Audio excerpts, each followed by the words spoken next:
And my name is Tiffany Walker, and I am a real estate investor as well as a realtor with Spearhead Realty. Angelina Harris is my broker, and so she was the one that asked me to come in. Said you guys wanted somebody to come in and talk about ARV.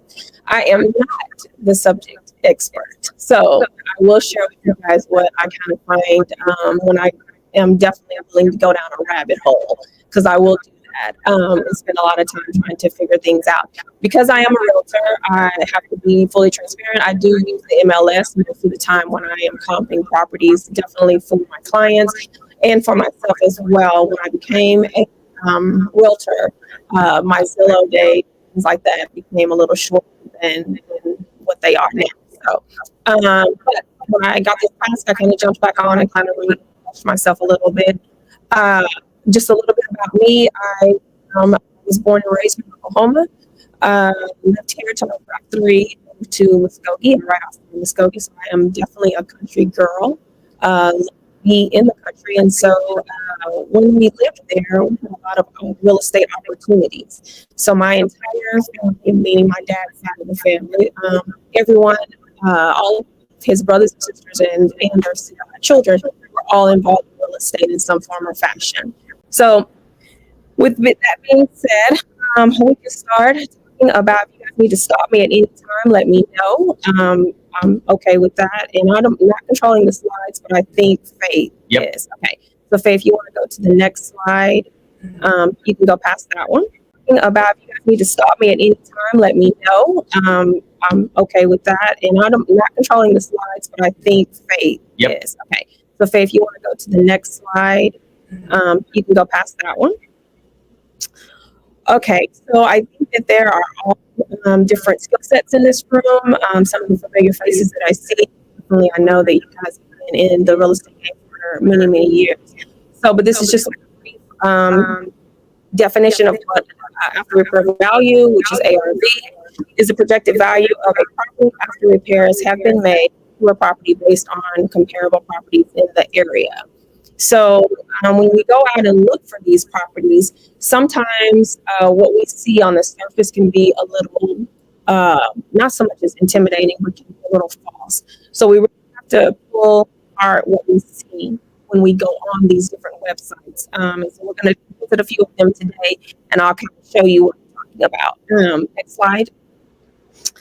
So before we start, I always, for myself, I always have my end strategy, like what is my end goal to be for this property, whether I am helping someone purchase the property or I'm purchasing it for myself. Because if I don't have, and I like to have at least 2 exit strategies, because if something goes wrong, you need to have a backup plan. And everybody that came out of COVID, it doesn't have a backup plan for every part of your life. You didn't really pay attention in COVID. So everybody needs to have something, like a second opportunity to do something different. Know your market. Know what's going on in your market, especially if you are an investor, you're not connected with any realtors. You decided maybe to do it on your own. I wouldn't suggest that, but definitely if that's something you're doing, you need to study the market to find out what's kind of going on, what's selling in certain places. Kind of how long things are staying on the market, and what type of renovations are people actually doing in the market as far as rehabs and things like that. So you just kind of want to keep yourself abreast of those things. And then you also want to know the condition of the subject property that you are thinking of purchasing, because if you don't know that, where will you start? How will you know what you want to do with that property? Because again, if you have multiple exit strategies, then you'll want to know how to rehab the property once you purchase it. Next slide. So I kind of put together a few guidelines for the comparables. Again, I think that these are just kind of what I've been kind of picked up along the way from Angelina and then other coaches and things that I've had. When you're looking at the square footage, you want to make sure that you are comparing apples to apples and not apples to oranges. So if it's 200 square feet away, 200 more, subtract, add 200. And that's what you want to say with the square footage of your subject property. And then you want to say with 5 to 10 years of the build rate. Now, I know times when you go on build 1920 and then they renovate in 1980. So you want to make sure that you're getting a good grasp of what is going on with that property as far because it still was built in 1920, even though they did an upgrade in 1980. You still want to make sure that you're looking at the right things when you look at the property. You want to make sure you're looking at the same property type. I've seen a lot of people go out and try to pull homes, and they're looking for a single family home, but they're actually going to pull a multiplex, and you cannot compare those together. It will never. So you make sure that you are comparing the same a ranch. You want to try to stay with something in that as well. Do not with your streets, roads, highways, unless it is absolutely necessary. Now, sometimes your properties, as we all know, you don't have to do that. Like it won't move way other way. I think I'd rather go across roads than to go back in time, especially like right now. We were to go back 2 or 3 years ago. When there's no way we can compare what's going on with what happened 2 or 3 years ago. So we would totally be wrong if we based our comments on something that happened 3 years ago. So again, by all means, try not to do that. And then definitely never leave subdivision if possible, because I want to make sure I know that we own the property, and it's so crazy. One side of the street is one subdivision, and the other side is a totally different subdivision. And I'd never figured that out until I started trying to comp the people's houses around me to see kind of what they had as far as value of their properties. And then when I put it on the Oklahoma County Assessor, that's when I kind of figured out what was going on. So definitely want to keep that in mind as well. Next. Okay, so some of the places where we find our comps. The Oklahoma County Assessor, I have to be honest with you, I don't do my comps there for sure, but I do gather information that I need for my comps from there. So that is a great resource for you. Just in the United States, might I add. Yeah, absolutely. So, yeah, you definitely want to make sure that you're pulling I call that my fact finding information. Like I'm trying to figure out what's going on with the property. Maybe not trusting them to be able to compare, but definitely not. Yes, Alan. What's your reservation about using the comps that the county provides as legitimate comps? I just kind of feel like the times of me actually doing it, they just haven't been as accurate as I found the other platforms to be. So, and sometimes I found like mistakes and things that should not have been compared to those properties. And for someone that maybe is not in the state or not know, they may not catch something like that. So just kind of a little bit of misinformation, definitely not, because they deal with a lot of property. So I totally get it. But I use them more for just me getting the particulars about properties and things like that. And maybe even some things around, like that surrounding as well. Okay, so that's one that Angelina has turned me on to. Today I'm going to send out a sheet. If all of you all will put your information on there, we'll get you a free account. And then you can, and it's definitely another way for you guys to go and be able to comp properties through that. It's called First American Ignite. So it's another platform for, it's through First American. Of course, they definitely want you guys to close with them, so they are providing value. But it offers, and I'll show you that website here in a little bit.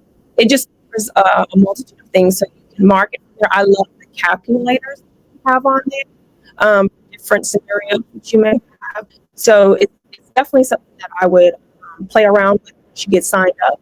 I think it will add some value to it. I just recently started using it. I haven't gotten all of the little quirks. I guess I talked to the IT man yesterday, and he said that I broke the app because now it won't let me comp as much. So again, I was on it for the last few days pretty regularly, but that's another one. So just thought I would let you guys know that you'll have an opportunity to get on there as well. Next slide.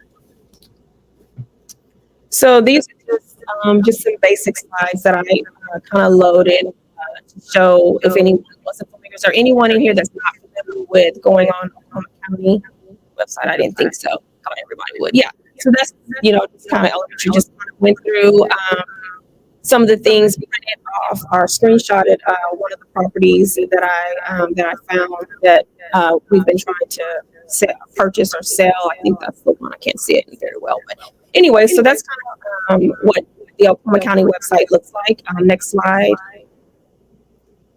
And this is that map we were just talking about. This is what's going to show you the actual square footage of the property, and it will give you a layout of the property. Now, sometimes when people do not go down and pull permits and things like that for their rehab, sometimes things will be a little off. But once they get everything updated, this has been pretty solid information. And of course, to the left, there is more information about the different properties. It's actually got pictures for over the years, and I like to look at those to see where the property has come from. Maybe how long it may be sat vacant. Because I don't know if you guys have ever talked to another investor or someone that's a seller that's wanting to sell a house. Sometimes they don't even know how long their houses have been vacant. So I use these pictures to kind of go back over that. And then, of course, I'm able to see the other information about the property. Next slide. I find that particularly useful. Oh, go back. I'm sorry. Yeah, going back one. I find that to be particularly useful because when you're going, I use it in ARV all the time, so probably multiple times a week. But it pulls for square footage on whether it's a county assessor or otherwise is often different from what I'll find in Zillow, corroborating. Going there and seeing exactly what is being counted helps me figure out square footage, because obviously that's what I'm moving your counts really fast. If you have an extra 300 or 400 square feet, shouldn't be there. You can see clearly from pictures that garage is in fact renovated and they count for that. So this is a good place to go and get a solution, like make sure that the square footage is right. But I'm not often gets that wrong. Or it's not the thing that's what's on Zillow. Off of my head. Yeah. And that's a good thing we have. That's a huge advantage, is that you have multiple sources to actually go and check out things. So I would say never think, I don't think I have to do that, or I want to do that. And I know some of the programs that are out there are not always the best, or the platforms are not always the best, but I would always say go back and check those to verify, make sure that what you're looking at is true. And if not, then, maybe you need to go to another site and figure out something. So love having all the different platforms. My name is Kuhn. This year, my semester. So, what Android. So, the question about the map, we see that. Based on Zippo, after that, between this example, 3-bedroom, this square foot, assessor is not that same square foot. It's hard. So, how do you do that situation? Because you see some zeros in that.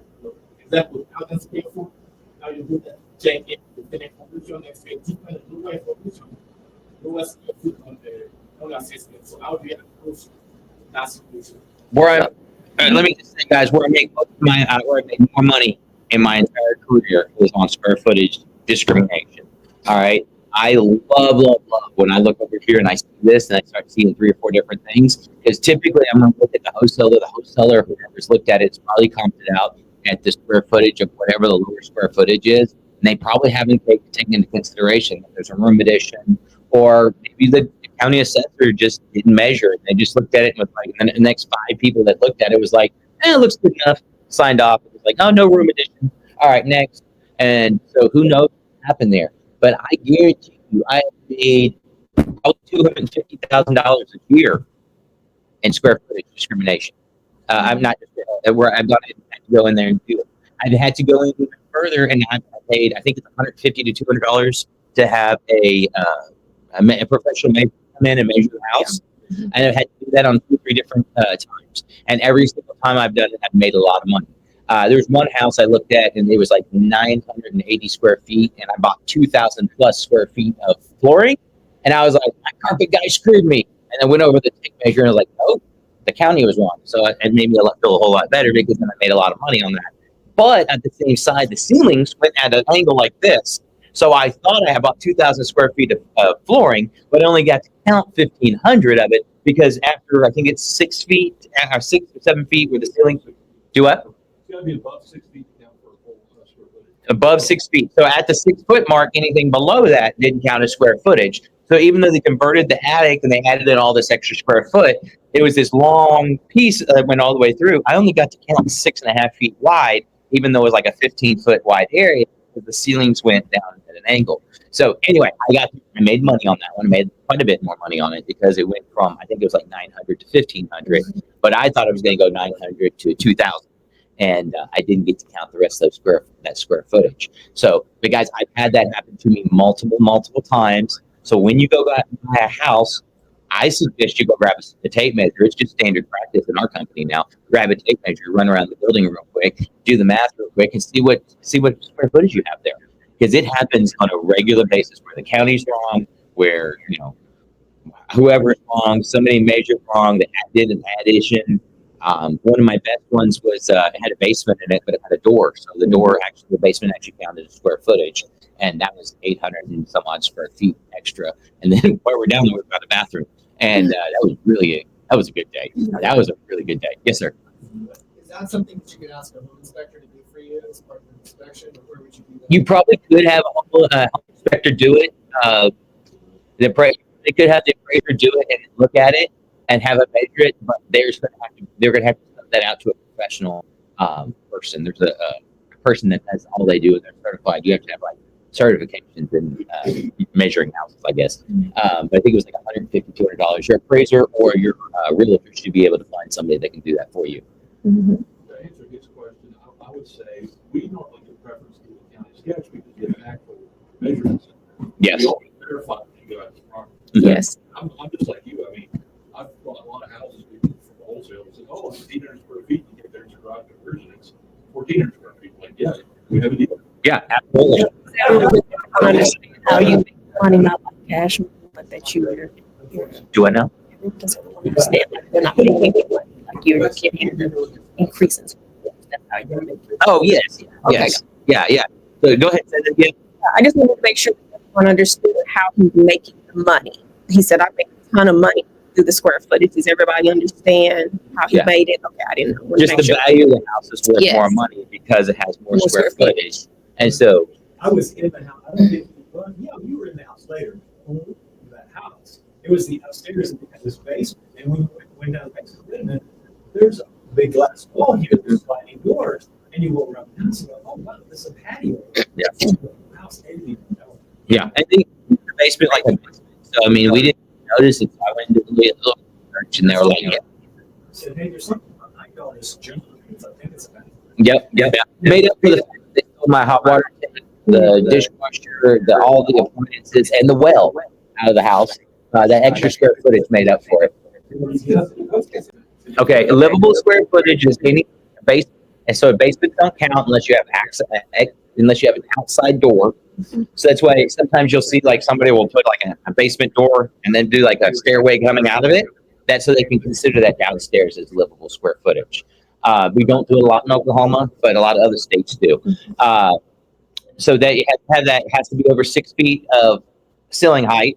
A bedroom has to be over, don't quote me on this, I think it's like 20 square feet, and it has to be, no wall can be shorter than 7 feet wide. It has to be over, and it has to have a closet and a window per bedroom, or actually a closet and natural light. For some reason, a skylight can count. It doesn't make sense, but okay. Skylight will count for it, but not. I got mine because I'm thinking about doing. I think that's it. Doing Yes. conversion. It's already garage conversion. But if I put a door in there, will that count? Can I turn it into a bedroom? In sort, I mean, there's window you can't open. No matter- You could probably get away with it if you had a window in the door because you would have an exterior door, but it says like window for natural light, but then it also says that a skylight will suffice. But you have to have a window that's over, I think it's 2.5 square feet to be able to get out of. So you have to have a window in 2.5 square feet. If you don't have that, you can put a skylight. Door wouldn't that count the same? Do what? You have a door right there. Who's checking? Yeah. Oh, yeah. Who's checking? I mean, if you're going Section 8, then you need to go Section 8 guidelines. You know, if you guys are doing like I'm doing, which isn't Section 8, like if it doesn't have a closet and I call it a bedroom and they call it a bedroom, it's a bedroom. You know, if they walk in the living room and they call that living room a bedroom, that becomes a bedroom. So, you know, is this an office? I mean, it's their livable space. I mean, one of my apartments is a 3-bedroom and a salon. You walk in the front room and they've got a salon chair set up, and it's their side hustles. They do haircuts and stuff like that. So, it's whatever use you can say it's for. And then it comes down to more for the square footage and those things is like Section 8, or if you're selling them, if you're going to sell it on the MLS or something like that, I'll probably tell you, hey, probably don't chance it. Go put a window in. If I'm going to go sell that sucker and I'm going to expect a HUD inspector that has no idea what he's doing, that's coming out, that just got a 30-hour education on how to do a home inspection, and now he's going to tell me what qualifies for a window and what doesn't, then I'm probably going to make it idiot-proof, and I just want to make it where it's as simple as possible. Because, I mean, let's face it, most of the guys who are inspecting your house, almost everybody in this room, minus the 5-year-old there, probably everybody else in this room has more education than most home inspectors, not home inspectors, but most mortgage inspectors and things like that. And even home inspectors, it takes you 40 hours to get to get your certifications in home inspecting. And I've known guys that get their home inspection license. I'm like, wow, you? And don't get me wrong, there's some great home inspectors out there. I love Wayne. Wayne does a great job. There's some other guys out there that do great jobs. But for the most part, sometimes he does too good of a job. But some of those people, like, they're telling us what needs to be done, what needs to be done to a house. One of my favorites was we put in those deals so you can plug your phone in. Shoot those GFC guys. Yeah. And we got dinged on that because all of our surge protectors were broken.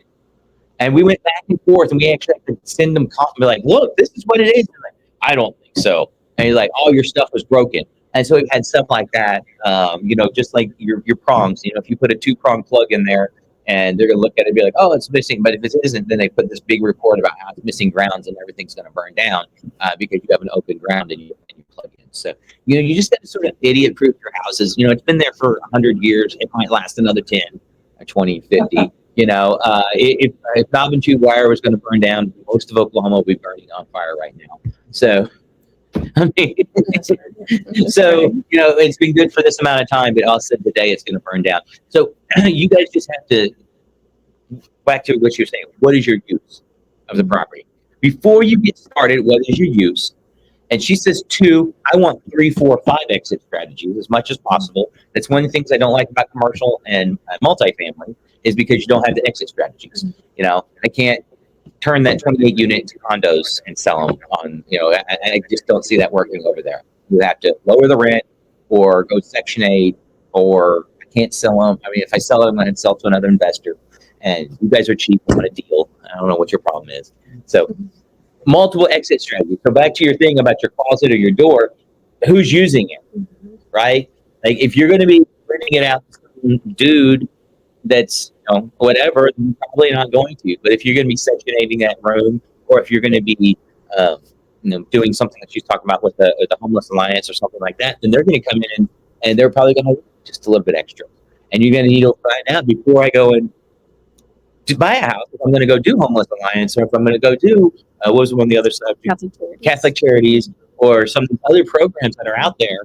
I need to go call and find out first, and then start getting my house ready for them. Like most of my houses don't go Section 8 because I didn't fix them up for Section 8. Like I would need to go spend a lot more money to fix those houses up for Section 8 while I had them down to the studs, but I wasn't going to fix them up for Section 8. They're not ready for Section 8. So it doesn't make sense for me to switch them. But some of the new ones do, if that's one of our strategies. So anyway, before we go on about square footage all right. Okay, I think we're ready for the next slide. Next slide. Okay, yeah, this is just another couple of screenshots just to show what all the county has on their website. Again, I think everybody in here kind of knows and has played around with that, so we won't spend much time on that. I love to go in and see the taxes because a lot of people do not pay their taxes. Oh, see what I'm saying? It's tax. Yes, taxes. They don't want me to say that. They want me to talk about the taxes. Right. But a lot of individuals do not pay their taxes. And I don't know, have you guys ever did or applied for or requested the open records request that you can make on properties? Okay. When you go say that there's a property, like say there is something, I don't know, a property's been torn down or demolished or something, you can go in because it takes for the city to send those charges over to the county. I don't know why it takes 30 to 60 days and they're downtown together. I don't, it's the most ridiculous thing I've ever heard of. But you can go online and you can actually do a what you call an open records request. And I have started doing those now because you never want to purchase properties that still has some type of hang up. I know we go through the title companies, and I know, but before you even get involved with spending money and putting your eggs in one basket to try to buy this property, I like to know if there's anything that has not made it from the city to the county, because the county is going to be the individuals that actually put it online for public record. But it's public record from the very beginning. And to be honest with you, you can get anything. Like now, I used to ask for specific things that I wanted to know about properties. Now I say I want to know everything. So if it's been police call, if it's been fire call, if it's been whatever, they will give you all of that information. And to me, it kind of gives you a more educated knowledge of what that property, like what's been going on with it before you came into the picture. And I've been able to, I hate to do that, or I hate to say that, but I've been able to catch people in lies that way. They will boldface lie to you about stuff and they know it's not true. And so that's just another layer of added protection for me. So if you guys have never tried it, try it on a property just randomly and see what happens. Because I know there was a property that was torn down. A lady was trying to sell a lot and there was $5,100 and someone was getting purchased that without going through the proper channel, like title company, because they knew her grandmother, they knew this. And I was like, I'm not your realtor, but don't do that. Don't do that. Don't do that. You know? So those types of things are put in place for people that don't know any better, and for us that do know better, but it just gives us a little bit extra on the top to kind of see. So that's just a little something that I just thought about that I do. If you guys have not done it, my suggestion for you is to go on the county assessor's front page and click on every single button and every single link. So as you can see, it's dated, needs some work. Definitely. Oh, that's got to be. That's what This is kind of, I like the thing here. Yeah. Little medicine. Yeah. They covered over the door. You see where they covered over the door? Put a light in the middle of the door. Yep. Look at that. That's the old door that they covered over. Yeah. Plug it in the middle of the door. They cut all It over took me a day to figure out because I kept thinking, what is that? Yeah. There's like that. Hey, you know. I was like, Okay, wait. Where's the shower? yep.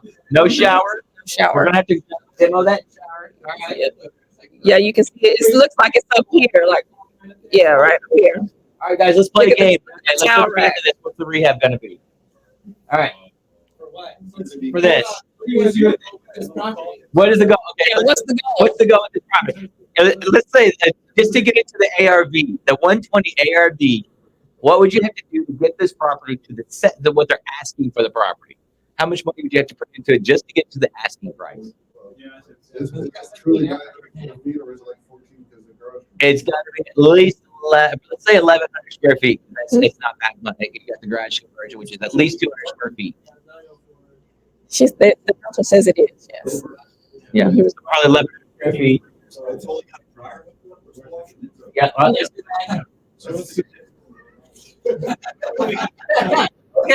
Okay. You gotta like. Just look outside.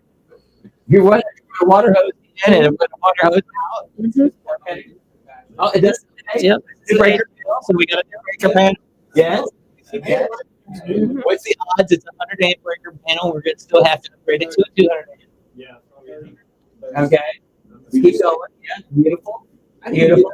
The roof looked pretty new in the picture. It looked like the roof was the only thing good in this house. I mean, siding. Yep. All right, Mr. Contractor, what's the outside? 40,000. All right. Who else? 40,000. 40. That's a lot. 25. Yeah. Do what? Sell. Okay, let's guys. Let's vote. If we're selling this house, we're gonna flip it. What are we gonna spend on it? 40K. 40K. At least 40. And you're probably gonna go for 50. And you're probably spending 50. I love you, Wes. You're absolutely right. All right, guys. If we're gonna rent this property, what do you think we're gonna spend on it? 20. Max. Max is 10. I love you, slumlord. $20. Who said max is 10? You're right there, the kid. You know what he's going to do is he's going to go spend his weekend. He's going to go paint it himself. You know my boss though. He's probably going to paint the floors himself. Mhm. That siding on the back, he's just going to put a piece of wood over it. Yep. Yeah, He's absolutely. going to paint the floors. But you see how everybody's got a different strategy of what they would do with it. Absolutely. Like, so they're trying to actually sell this at a retail price, and it's not going to sell at a retail price. And so I went down the rabbit hole. It was funny when I first pulled this property up. It was not at a price reduction. It was at the 125, and then yesterday they changed it down to the 119. Yeah. So I offered 20. Yeah, 20. What West knows is, I sold a property, a wholesale property yesterday in Garden Oaks, same size, that sold for $30,000. mhm. I saw it. It was worse than the roof, but we had $55,000 rehab. Yeah. Yeah, 50 to 55. It depends on what you do. Mm-hmm. I mean, that's $90,000 less than what they're asking. Yeah. I should have bought it. It's 4,200. Food, somebody. Food.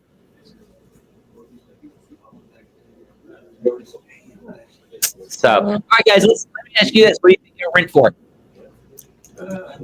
Maybe 859. 859. It's pretty bad. Three, huh? 950. Let me see. In this market, I would say they probably will get lucky. Like I don't think it'll be under 1,000. You don't think it'd be under 1,000? No, because I've seen some real crappy ones go for like 12 or 13. What was the address again? 3225 Northeast 225 Northeast 14 14. place. So I'm between 950 and my wife will shoot for 1,095, and then I will tell her in a week drop the price and get the sucker rented. I don't care what you're in it for, and then she'll drop it $50 or $100, and then we'll finally get it rented. We'll start finding that sweet spot. So what I do is I start here. I see how many inquiries I have. If I don't have that many inquiries, I drop it by 25 or $50, and I keep dropping the price until I find the tenant that's going to want to move into that property. Is how I handle that. These are really, obviously, we were, these typically out of state. And I just want to assume like, like who's the seller? The seller is probably somebody who's been online, pulled up from 2.5 years ago, pulled the did everything that he said not to do, and it could be possibly a realtor that's overreaching. And what you get a lot of, realtors not present in the room, have no idea what they're doing. They have no clue. They pull up some comps on Zillow and they try and talk somebody into listing their house. And then 3 to 6 months later, then they start getting those reality checks and they start dropping the price on their houses. So you just, guys, it doesn't matter. So, Yeah. like, we're trying to do their best, and like we saw the highest and best come in the area. And so some of this, they don't know all of this. And that's probably, if you look back, it's probably my listing. You know, guys, I'm telling you guys, I'm so stuck on there. Like the other day, I had 11 houses on the market, and I was like 6 months, 3 months out of finishing. So I threw 5 houses on the market. Didn't sell. I sold 1 of the 5. I was cool with it. I didn't care if I sold 1 or 5 of them. They were just sitting there, so I just threw them on the market. And 1 of the 5 sold, and it was great. And I promoted the other 3, and they're rentals now. So as you just can't really look at. I mean, Doug's got his numbers. Sometimes I'll watch him throw numbers out there. I'm like, that don't make sense. But he's trying to throw that. Maybe he locked it up, and he's just like, hey, I'll give it a shot. I'll try. And he's going back to renegotiate, using that to renegotiate 3 or 6 weeks later, or whatever the case is. And 3 times last year. exactly. So you just never know. I don't really judge on those prices or what somebody's wanting to get. If somebody says they want, if you ask me, people call me all the time, what do you want for your house? I'm about 800 to 900,000. It's worth about 5. But, if you want me to move, I want about 800. That's what it's going to take my wife to move. I'm going to have to put about 300,000 in her pocket. So she's like, oh, okay, cool. So I know it's going to cost me to move, but that's what I need for my property. Does it make sense? No, absolutely not. Same thing with my rentals. Like I'll sell them to you for 100% of ARV. Why? Because they got great tenants and then they pay every month. I don't want to sell it. I spend all the time and energy fixing them up. That little $10,000 or $15,000 profit you're going to pay me, I can make that in a year and a half with my property. That doesn't make sense for me to sell the property. So if you call me on a cold call, you're like, is that place for sale? Yes. check it out on Zillow. Whatever Zillow says, add 10%, and I'll sell it to you. You know, and that's what I tell them every time when somebody's calling me. I was like, hey, it's renting. Now my junkie property, I got about 5 of them that aren't renting, and yeah, I'm going to be a little bit more negotiable on those. But you guys just have to sort of look out there and say, maybe I want to generate $10,000 this month. Maybe I throw 5 of my houses out there for way high, and you guys, Andrew has no idea how much his houses are worth. I know exactly how much my houses are worth, and I'm trying to get $10,000 market for them. If I get it, if not, oh well, my realtor was out a few hours and got to put a few signs in the yards, and hopefully they get some listings. So you guys just don't worry about like what were they thinking. Who cares? Move on. If you get into that deal, you're only going to maybe look at 1 or 2 houses a year. If you get into the weeds that much, she gets a little bit more into the weeds and does a little bit more research. I'm offering to move on to the next one. I'm not even going to do the research until we get to a price point, until we already realize that we have a deal. Now I'm going to go do my analysis. Now I'll go do my stuff. Let's figure out the most important thing for me, price. If you got a half price house and you got a great deal on the house, then we'll find out if you own it, or find out what we have to do to get it closed to the probate, whatever the case is. So, like, this crazy. Still making money? Yeah. So that house there, I mean, they're at 30,000. I mean, just it's a $900 a month rental. So for me, I'm going to have to at least be into the thing for at least 1.2%. Oh, so I'm figuring 950. So what is that? 40,000, something like that. 40,000 is what I'm going to have to be at to keep that as a rental. I think that's right. That's quick math. Let's not put it on a piece of paper. But for that price, at least the 1.2, which is my minimum. But honestly, I'm shooting for 2%. So I'm going to be at that 30, 40,000, trying to put another 15 to 20 into it, rent it out for 850, 900, a little bit under the market rent there, because everything there is in pretty good shape. It's good enough for rental. So I keep it under that price point so that I can get my rents about a 1.5 to 2%. I'm not in this business for retirement. This is how I make a living every day. This is how I make my living. If that houses don't make money, I don't eat. So, other people, back to what you're saying, what is your goal? Like, hey, this is my kid's retirement. Great. Go buy your really nice house and more at something like that. Put 20% down, let it pay itself off over the next 15 years, whatever. When the kid turns 18, it should be paid off. That sucker and pay for the kid's lunch. I mean, I've seen people do that. If that's your goal, and I've seen other people like, I absolutely hate my job. I can't stand my job. If I have to show up here, the only thing that keeps me alive every single day is knowing that I'm going to give my boss, my job, my boss the finger when I leave here in another month. And every single day, the only reason I wake up is because I know I got real estate, and I know here and another. As soon as I hit that next 100, whatever cash flow deal, I'm going to get out. So you've got people that have all these different goals and dreams and ambitions, and real estate can get you to so many different places. You have to figure out what you want to do for you. You got what you like, the government, or not the government. You do the rent by the room to veterans, right? Yeah. So maybe he does that rent by the room. He likes vets, Vietnam vets. That's awesome. Like, if that's your goal, then I've showed him some smaller houses. Like we were talking about it earlier. I was like, hey, I've got these little houses over here, and she goes, nope. Like, it doesn't really fit your model. 3 bedrooms minimum. I really need a 4-bedroom with 2 baths. She has these goals for her houses. Great. She knows what she wants. My favorite, I love these crackerjack little 2-bedroom, 3-bedroom houses on the south side. Very affordable. Somebody with a job at McDonald's, it's a fast food job, whatever. Husband and wife can easily afford this rent. Can easily afford $500 to $800, $900 a month, $1,000 a month, very easily afford the bill. And it's a very comfortable, safe environment that we can provide for very easily. So this is my ideal house. I love houses under 1,000 square feet. Yep, so absolutely. Anything else before we go to the next one? All right. So another one you got. You guys want to go through that one, or let's see, we can put another one here. 4. I do like the fact that this whole room, there wasn't people like $80,000 rehab, $20,000 rehab. Like, everybody was like $5,000 to $10,000. So that tells me that we're all trying to stay around that price point. Mm-hmm. Yeah. Bailey wants my take. Hey, don't knock it till you try it. All right, guys. Those are And lipstick on the page to flip it was perfect. Yeah. Huh? You know how we got to Is Beat this 'em your up. house? Is Beat this your 'em. house? Oh, I was hoping that I didn't get any houses. Oh no, please. This is Doug's. Beat him up. Beat him up. Okay. Are you selling? You're the one that's selling it. My partner has. Yeah. We closed on this. He's selling it. Yeah. Gotcha. Okay. So I liked this one too. It definitely kind of caught my eye. There are a lot of these conversions in these areas. Like Under road. Yeah. So but I'll let you guys, we'll go through and you guys can show the I can show you the pictures on here. All right. So All I see right. new windows. Yes. Mm-hmm.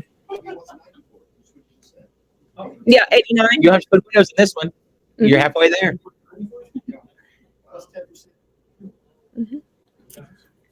Okay. So we've got a window unit here that's been leaking. Yes. That looks like a breaker box right there, guys. I'm automatically going to say if it doesn't have gas, the breaker box has to be upgraded because this is not a big enough breaker box for this house. It is 1201.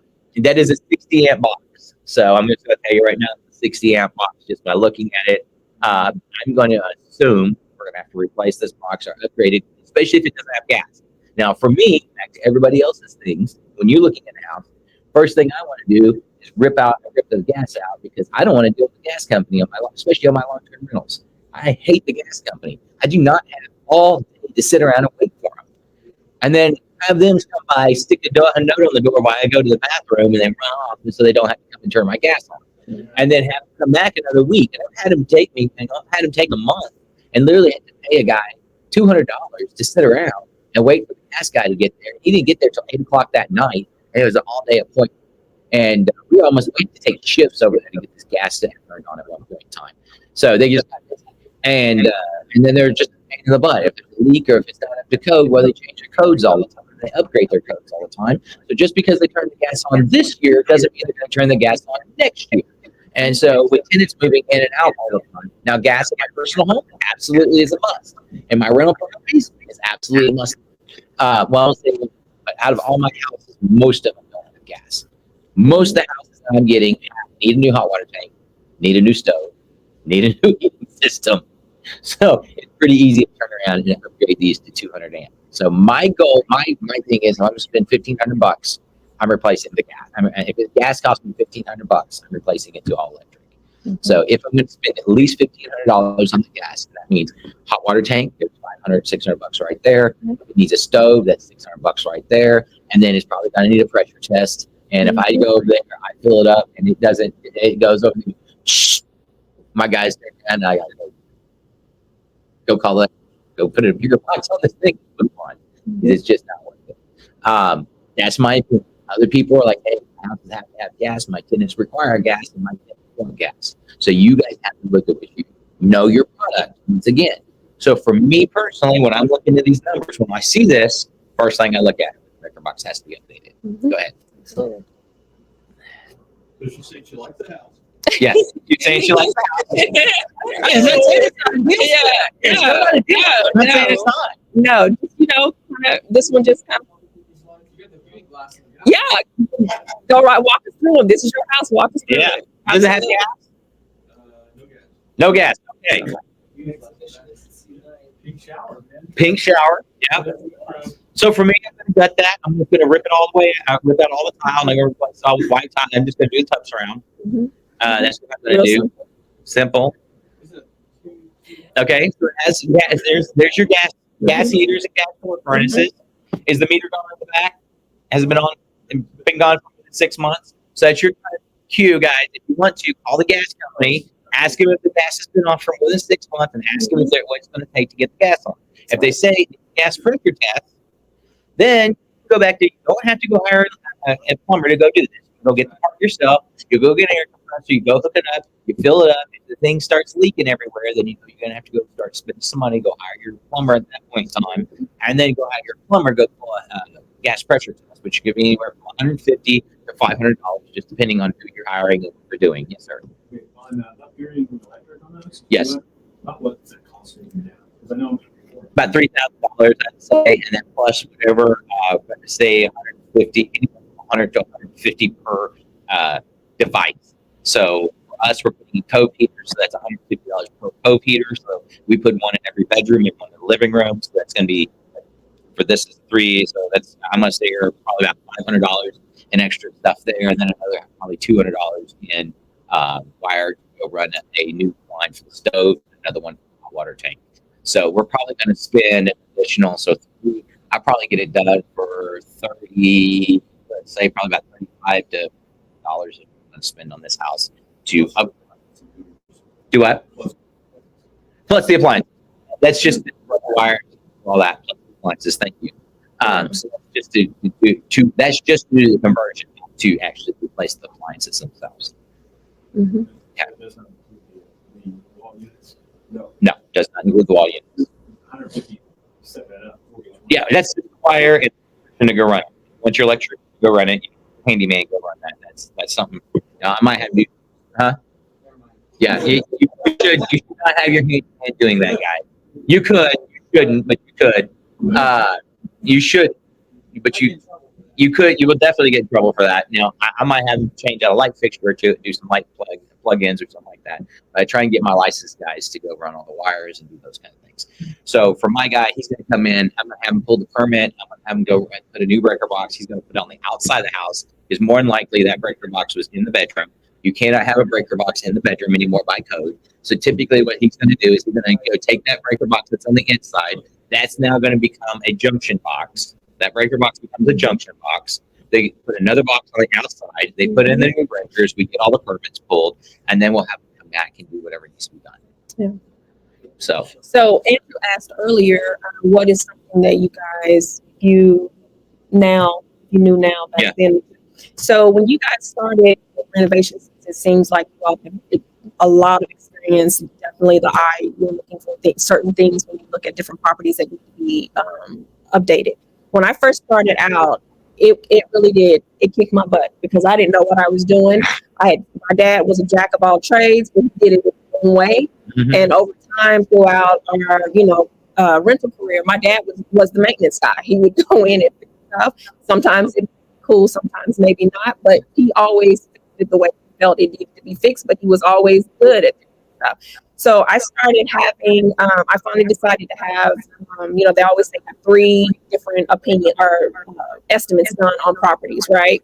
And so I started letting one contractor come out and give me a full, like I walk through the house with him, ask him questions or what have you, what needs to be done, why. And after he was done, I got a full list of everything that needed to be done. When he would turn in his estimate to me, then it was almost like I had a master list. Then I decided, and at the beginning, I didn't do this. I called all 3 back to back, one after the other. And I never truly got a clear understanding about what all needed to be done. But when I got one person that I really trusted, and he said, okay, this is what needs to be done. This is what needs to be done. He gave me that list. Then I could give that list, because then I knew that was what needed to be done, to the other 2. It saved me from a lot of runaround. It saved me from people taking advantage of me. That wasn't always the easiest thing to do. And after I learned different prices and I was trained to look for certain things, I created other ways to do it. But that was the way that I started. I wish I would have known that from the very beginning, because I started out doing it on my own, like trying to figure out the prices and running to Home Depot. Like I knew what I was looking at most of the time when I would go to Home Depot. And before you know it, I got holding costs. We've let stuff sit for a long period of time. The money's coming in and money's going out the door because I'm making mistakes at one after the next, trying to get rehab. So if I knew now what I know back then, this would be one thing that I would definitely do. That's awesome. Yeah. Definitely do that. And then to add on to that, grab that price sheet. We have the price sheet online, guys. You guys can have it. I've painstakingly went through this price sheet over and over and over again for you guys. So you get you guys a general idea of what needs to be done. Like you said, you don't know what needs to be done in a house until you go do one. And then, unfortunately, like now, I'm to the point where, like with our students now, I walk through the house, I'm like, this is the problem you're going to have with a tenant. Like as soon as I walk in, I already know. Like my wife is like, first thing my wife does is open the fridge and put her hand in the fridge because she knows as soon as they get in, they're like, the fridge isn't cold enough. That is our number one complaint: is fridges aren't cold enough and sinks don't drain. So the first thing she does when she walks in, she opens like it's just automatic. She walks to the kitchen, opens up the fridge, and the second reason she does that is the guys never will. Doesn't matter how many times we ask them, does the fridge work? They go, yeah, the lights are on. Did it get cold? It's just one of those things. I don't know why they're like, yeah, we don't use that fridge. It doesn't get our drink cold enough, so we use the other fridge. And I'm like at the apartments, I'm like, so anyway, guys, we got a repair guy. We got a repair guy now that we use that goes back and forth, and yeah, we got a cleaning lady. She can clean them up too. She pulls them all apart. I don't know what all she does, but we get it done. But guys, I'm just telling you, like, you got to know your problem. So anyway, let's get back to this one. All right, let's sell this. Come on, Doug wants to make some money. Let's get back to it. I was hoping I didn't pick one that somebody knew. No, I love it. I'm glad you did.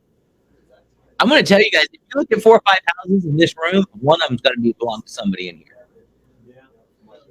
Formica countertops. Where's this house located? It's on Campbell. Brand new.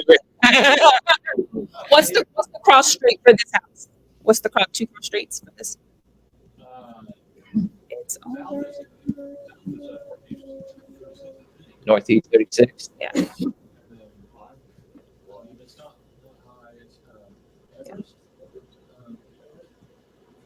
Yeah. Right over off of Lottie, Spring Lake area. Yeah. Okay. Yeah, I like this area for rentals. I own quite a few rentals in this neighborhood. It's a good rental neighborhood. They like a lot of Section 8 over here. Yep. This is a very extremely high Section 8 neighborhood. I don't do Section 8, and the reason I know it's high is because every single person that called us for our house over here is one in Section 8. So that's why we really realized that is like if we're going to get into this neighborhood over here, this is a Section 8, very, very extremely high Section 8 neighborhood. Most of them. It's a 4-1. Do what? 4-1. It's a 4-1? Oh, yeah. You could get, what, 1,000, 1,400? How many guys do? 1, 2, 3, 4, 5, 4 people here? No, I don't do Section 8. I've never done Section 8 and haven't even bought a house with Section 8 in it. So, I just never have messed with it. I almost did one the other day. It made me so mad. I was like, just drop the price by $50 and rent it. I'm like, I'm not dead. No more. This thing's been on the market for 2 months. All right. So what are we looking at? Bathroom, kitchen. This is going to be, if we're going to do Section 8, guys, are we going to replace all the tile? Are we going to do all those things? Maybe, maybe not. You guys have to figure out what your market is going to require. Particularly for this house, it might be cheaper for you to go pull up the gas and get the gas done if that's what you guys want to do. It's going to be a little bit harder for you to go Section 8 with the gas wall heaters. They're a little bit more picky on those. What? The garage 4-1. Okay. Do you have a window? Oh, shadows. Yeah. Oh, yeah. Had that open skylight look. Okay. Nice Backyard. All right, guys. What do we think here? What was the? Let's give Doug off. I'm sorry, Doug. You said this was a 4. It's showing up as a 3-bedroom, 1 bath. Yeah, because it's 3 bedrooms original with the garage conversion. But I'm just saying, if you're advertising on Zillow, Zillow is a 3-bedroom, 1 bath. change it to a 4-bedroom. The way we do that is if it actually doesn't have a closet, we only advertise it as a 3-bedroom. If it has a closet, then we have a Oh, okay. We do 1 bedroom. Yeah. Okay, so this house is 89,000. Is what they're asking for. Wesley, the ARV is on that. Yeah, 35 to 55, depending on if you're just. Huh? Okay, repairs. I'm gonna say after repair value. Bump it up 10K maybe. You say? I mean, and after you get the Do you think is only worth that much? Maybe 145, maybe. 145. Okay. Yeah, 145. Yeah, Okay. that's ballpark. 145. The kitchen? Yeah, go ahead. Go to the kitchen again. Who else has the Nick? What do you think the ARV is on this one? Guess. Give me a ballpark. I mean, you're looking at enough houses. It's in Spring Lake area. Spring Lake. It's on 43rd and 36. 36 and yeah. it's- Kelly. Yeah. Yeah. I Yeah, think northeast side. How about 148.5? I got 148.5. Okay. I think it's about 140, 135 to 140 is where I would comp this out. And that's without me grabbing pen and paper. That's out without me doing anything. Okay. That's me literally taking a I shot said in the dark. 143. Huh? I said 143. And you got 143, 145, so that's not too far off. 145, 155. Okay, guys, so let's take that 155. Mhm. Let's just do for class time. Let's take 150. Let's do 150. That we got an even number. Meet everybody in the middle. Times 70%. It's what? 105. Minus repairs. What do we think we need in repairs here? It's 35, 45. Depends if you do central heat there. Depends on a couple Yeah, things depends on your here. exit strategy. Depends on your exit strategy. Because Section 8. This is a Section 8 house. Like, this is a Section 8 house Yeah. all day long. Mhm. Like I would Section 8 this one if I was doing Section 8. 55 is what you think. Market value. So 55. Let's look at this. 55 to the market value. And then what do you think to get this thing ready? You do Section 8. What do you think Section 8 would bring you, Jeff? Section 8 this house. What do you think you'd spend? Yes. Yeah. Like to get this sucker up and going, like you got a few. I'm going to hold you to this, and you're going to have to buy this, and I'm going to make you hold you accountable to this. But no, I'm just kidding. The roof is good. It needs they let electric. you- You're going to have to update your keep the electrical. Oh, it's got the old windows in it, so I don't know if you have to replace the windows. Probably going to have to replace the windows, or at least do. Yeah, that's a wood window. Yeah, those are wood windows. Yep. So I don't know what your plan is. Once again, are you guys going to replace the windows or not? That's up to you. Mhm.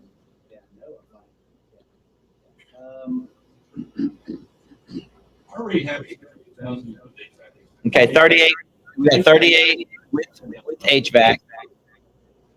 This one has never had it. This one. It has no HVAC. I never had it. So it'd be under 30 if we don't do anything.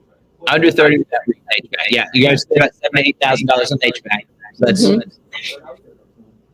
do I? 30? For Section 8. Okay. So if we take that, there's gonna exactly. When you look at those pictures, guys, don't go down that list I gave you of rehabs and be like, I don't see any electrical stuff. I mean, come on, it's an old house. It's gonna be something. Now, if it's built 2000s, then probably get away with that. We always add $1,000 for the electrical unless we see some stuff that we'll do. This is a base. All right. I mean, that's just the last. So I come up with a $75,000 offer is where I would be at on this. And I think you're asking 89. 89. So if you did this same thing, let's take this 150 times 0.8 equals minus 30. Now you come up with 90,000. So if you're going to be an 80% deal, which I buy at 70, if you're going to be 80%, this is an 80% deal all day long. And then at 150, how much you say was the rent over there? You said $1,400 for rent for Section 8? Well, I wouldn't even buy this. There's no, this house doesn't make sense if you're not going to Section 8 it. When did they open up Section 80? So. A while. It'll be a while. It'll be a long while. 1450. Okay, you got 1450 without Section 8. How long ago? They have like 17,000 people. I Wow. think. Yeah, something like that. Yeah, or something like that. No. Yeah, not a lot. The thing I've ever done is Zillow premium listing. You don't get like a lead in that area. So it's not a lot, but and a lot of the hits are still, oh yeah, you take Section 8 on this. Oh, that's on that. So it did take No, they do it. Section 8 has to be right.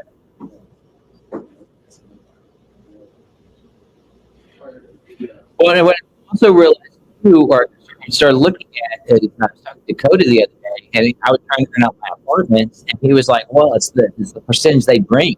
He's like, "It's that little bit extra that you're asking for brings their percentage up enough that they'd rather go to my house than yours."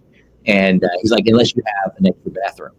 And then they'll pay that extra 25 or 35 or $45 a month. But he's like, they'd rather just go ahead and stay in my place that isn't as nice for that extra savings. Even though I was like, Section 8 pays it, only Section 8 pays the percentage of it. And the set percentage that they have to pay, they'd rather go ahead and live in a not so nice of a place on Section 8 than live in a nicer place on Section 8 and pay that extra $35 or $45 a month that they'd have to pay.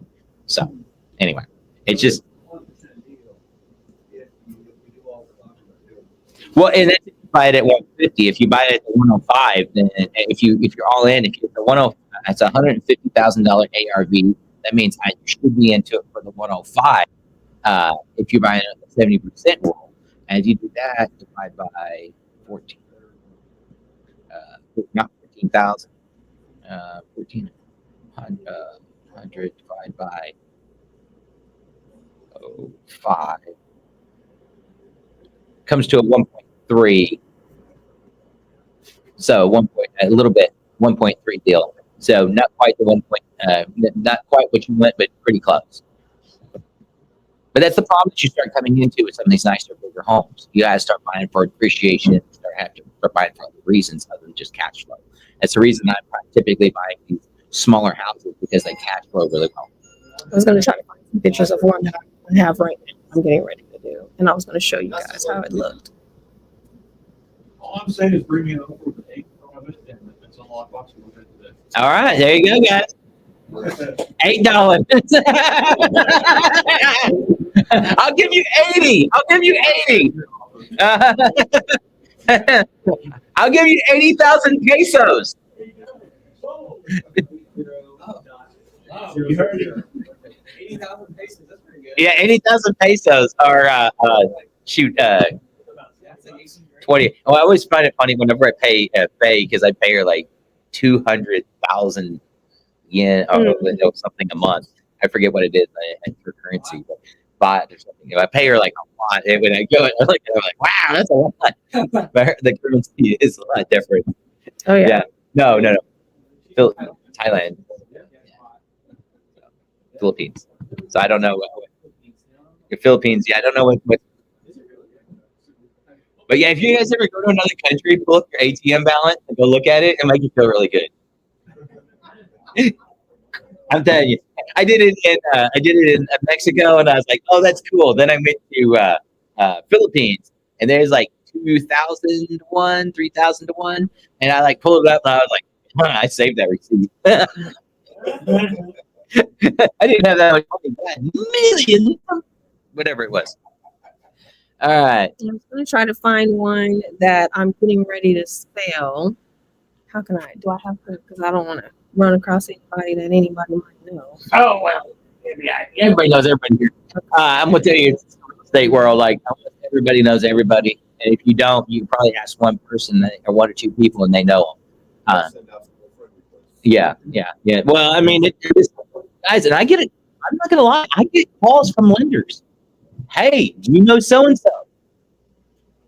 Like, I get calls from realtors. Do you know so-and-so? Do you know this person?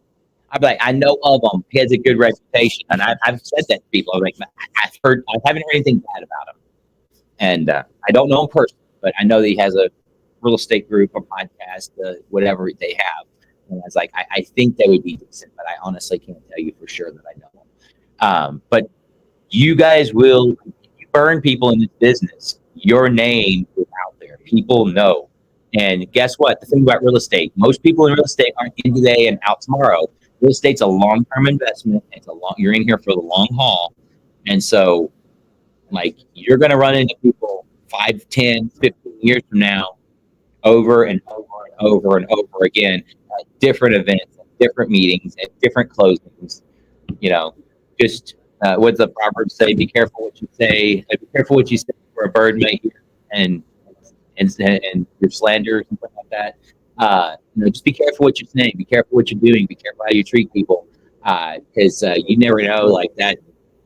At one point in time, 11 years ago, I came in and I was just a nobody that had no idea what real estate was, and I was sitting at a round table, and I was like, it was like, tell me about this wholesaling thing. It's like, you can make money with no money. I was like, that's fantastic, because I have exactly no money. So this is perfect. And here we are 10 years later. So some of those people who didn't treat me so nice back then, I still remember them. I'm not going to say I'm malicious, but I might not help out as much as I would somebody else, like Alan over there, who has been instrumental in helping me get started. That dude, one that's like, have you heard about this thing called a RIA? Have you heard about real estate meetings? And he's like, I go to this one once a month, and this other one, why don't you come? I was like, I don't think I'm worthy of going. That's honestly where I was back then. I was like, you really think I could buy a house? He's like, I could do it. You could do it. And there was another guy, there were two guys in there in this small group that we were at. Both of them went to real estate groups. And I remember the other guy, I was like, if he can do it, I definitely can do it. But anyway, so guys, and my goal, my whole objective in that meeting was to eventually, maybe possibly someday within the next 20 years, of buying maybe 10 houses. Like, that was my objective. And now we're, mission accomplished. We did that in year 3, and then it was like, cool. So anyway, go ahead. So I was going to show you guys this one. This is the funniest story you'll ever probably hear. Well, you guys have probably heard a lot. This particular house, it's one for a client that I work for pretty often. It's an older lady.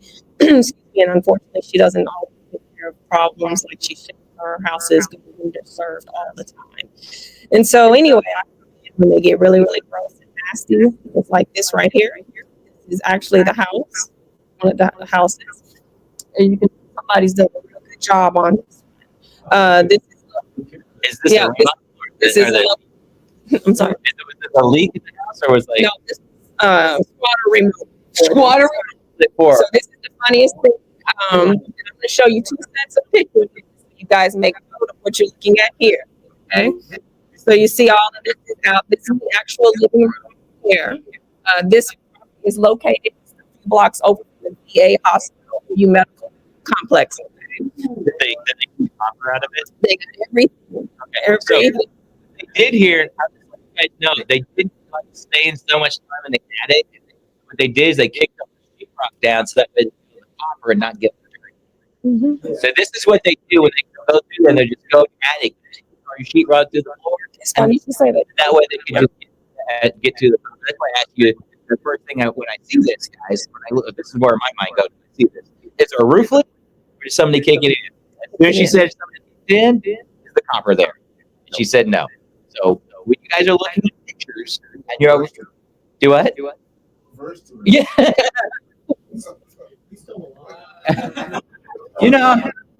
how he does it. I just look. I'm like, hey, where's James working at today? Yeah. No, guys, whatever. I just look at all your apps, and that's where I go shopping for all my stuff. That's why I teach you guys what to go buy, so that way I go shopping at your job sites. Yeah, use my paint colors, tile colors. So I just get the stuff from your place. All right.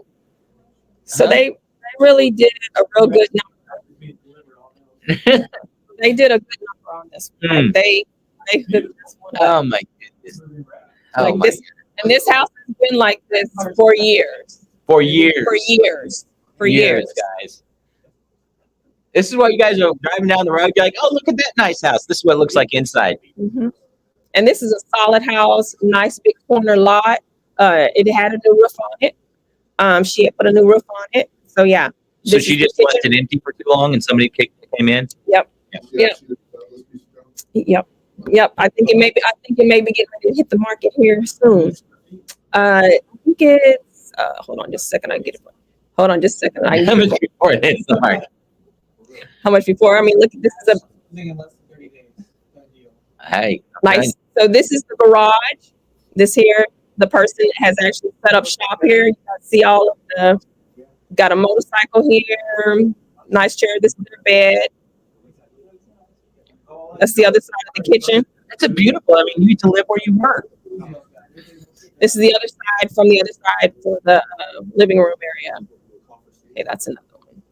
So now I want to show you guys. Go back. Why did it shut me out? I don't know why it keeps doing that. Okay, here we go. Okay. Yeah, the demos. I mean, actually, they cleaned up the sheetrock. Most of the time, I find all the sheetrock still sitting on the floor. So I just piled up in the backyard. There's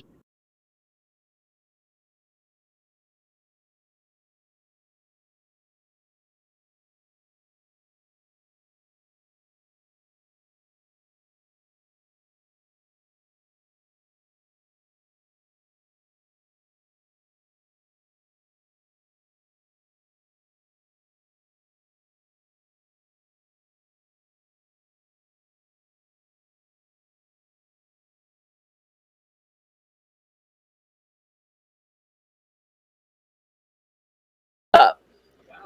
Put sheetrock back in it. Close the ceiling. It's no lie. I've never seen it before in my life. If I can find the pictures, I will show you. We had to evict him, and it was a little. It kind of set me back a little because we actually literally had to evict someone that was a good non-paying. He cleaned the house.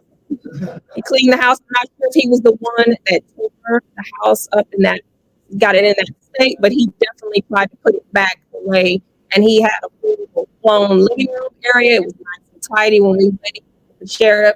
He had his hats and everything all color coded and all nice on his shelves. Cleanest squad I ever seen. He was not destroying the house, so I doubt he was the one that had originally, demolished it like it, in its current state. But he put back sheetrock. I think he could be a good tenant at some point in time. I've got a couple of houses they can stay at. I'm gonna tell you guys. I had a house. I mean, it wasn't something that you could go back and rent out to someone. But what I'm saying He is, didn't put the wires back, right? Yeah, probably not. Yeah. I think he had some type of a generator or something that he was using because he was having some backyard cookouts and things like that. It was the weirdest thing I had seen in my life. But he was not wasn't belligerent, wasn't, just really mannerable, like, yes, ma'am, no, ma'am. And I said, you can't stay here. Yes, ma'am, I understand that. And I said, but I just don't understand why you would be here. He lived in that home for 2 years like that. 2 years. 2 years. So what do you think you guys take? Well, I'm going to put it on the market. We're going to see because she wants it on the market. She doesn't want to sell it off. We just, she was in tax trouble probably about maybe 2 or 3. Well, the tax lien sale. She had 11 properties that she had gone down to the county and paid taxes on. She has a total of about 30 houses. She had gone down. She unfortunately has tax trouble pretty much every year. She went down to pay. They forgot to tell her that she was only paying the real estate taxes and not for the weed and the abandonment and all those. So those 11 properties came due in May. And it was probably about, I don't know, maybe about $1,000 that she usually she owes about $60,000 to $70,000 each time or what have you. Long story short, I felt like I was having a 2:00 morning call with Jesus, and he gave me the great idea to only call a handful of investors, let them come over and look at about 4 of the 11 that were on the chopping block, offer it only to them because I knew they would not play games. A couple of them did, and they lost out. But we were able to work out a deal where the investor that decided they wanted to buy the property, they paid for the taxes in advance. Paid the taxes. She was able to save all of them, and they were able to purchase the home. We have escrow money in the account for about 60 days. Matter of fact, she just got it out of escrow maybe about 2 or 3 weeks ago. So it was an opportunity for her to keep the houses. The investor did give a house at a deep discount. You got one? You got one. You got one. They only gave one. And it's so funny that we just comped the house over in Garden Oaks. because that house that person bought was just 2 streets over on 13th Street. Right, We just. right. We just like Right. that. But I say that to say, whenever you go into with the seller, when you go into it solution minded and not just trying to buy houses, sometimes it really works out, not just for you, but for other people too. So the young lady that purchased it, she's actually a part of Spearhead as well. And we were able to work very good. Now, would I suggest that for everyone? Because yeah, my seller could have backed out and it could have been a sticky situation. But we did put addendums and contracts in place that stated, hey, you cannot back out for any reason. Angelina looked everything over, said, hey, this is good, and let's keep the money.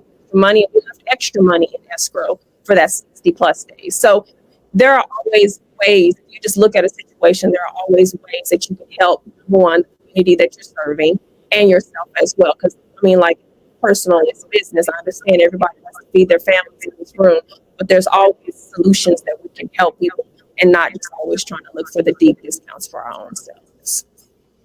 All right, guys. Any more questions about how to comp properties, how to look at properties? I'm sure we'll have some more information here. Those of you guys online, if you can send your email address, we can get you that free resource that you had Yes. too. I'll give everybody's email address, so put the email address in there, and then it's This goes back to, I mean, people have different opinions on this as far as the copy of the properties. And I'm learning that when you sell them, it's a little different than how we come with rental. All I have to say, our traditional complement square footage, we always do 50% for garage conversion. Yep. And like, one sports or something is like 30%. You know, I hear some people say that they don't deduct for the, they don't deduct for garage conversions. I'm just wondering what you do, because found one week I with the garage. Yeah. So his question about garage conversions. Typically, I do the same thing. About 50%. I usually 50% of the square footage. If it's $100 a square foot, it's $50 a square foot for garage conversions. Before you like go into that, something that I've done is comps are they're done at least 3 or 4 other garages in their opening on with them. Those 4 other houses sold that had garages and with that square footage. And that's where I was exactly going to be going, was what your comps are for the neighborhood. I know, like, Village, like, you get a lot more than 50 cents a square foot on Village garage conversions. Village High School, but I mean, you're going to get $160 a square foot, but to get $80 a square foot, it's like $110. So you're going to get the $160 a square foot for a garage conversion, but you might get like $120 a square foot for a garage conversion. What you saying? Hey? The rule of thumb that I've always gone by, which I got this from other big investors that do like 500 properties a year and stuff like that. They said whenever they look at a house that has a garage conversion, it depends on the quality of the conversion. If it looks like the house never had a garage at all, then that's 100%. But if it's looked like actual garage conversion, you can tell that there's a garage over there, it's just not the siding, the rest of the house is correct. Yep. Okay.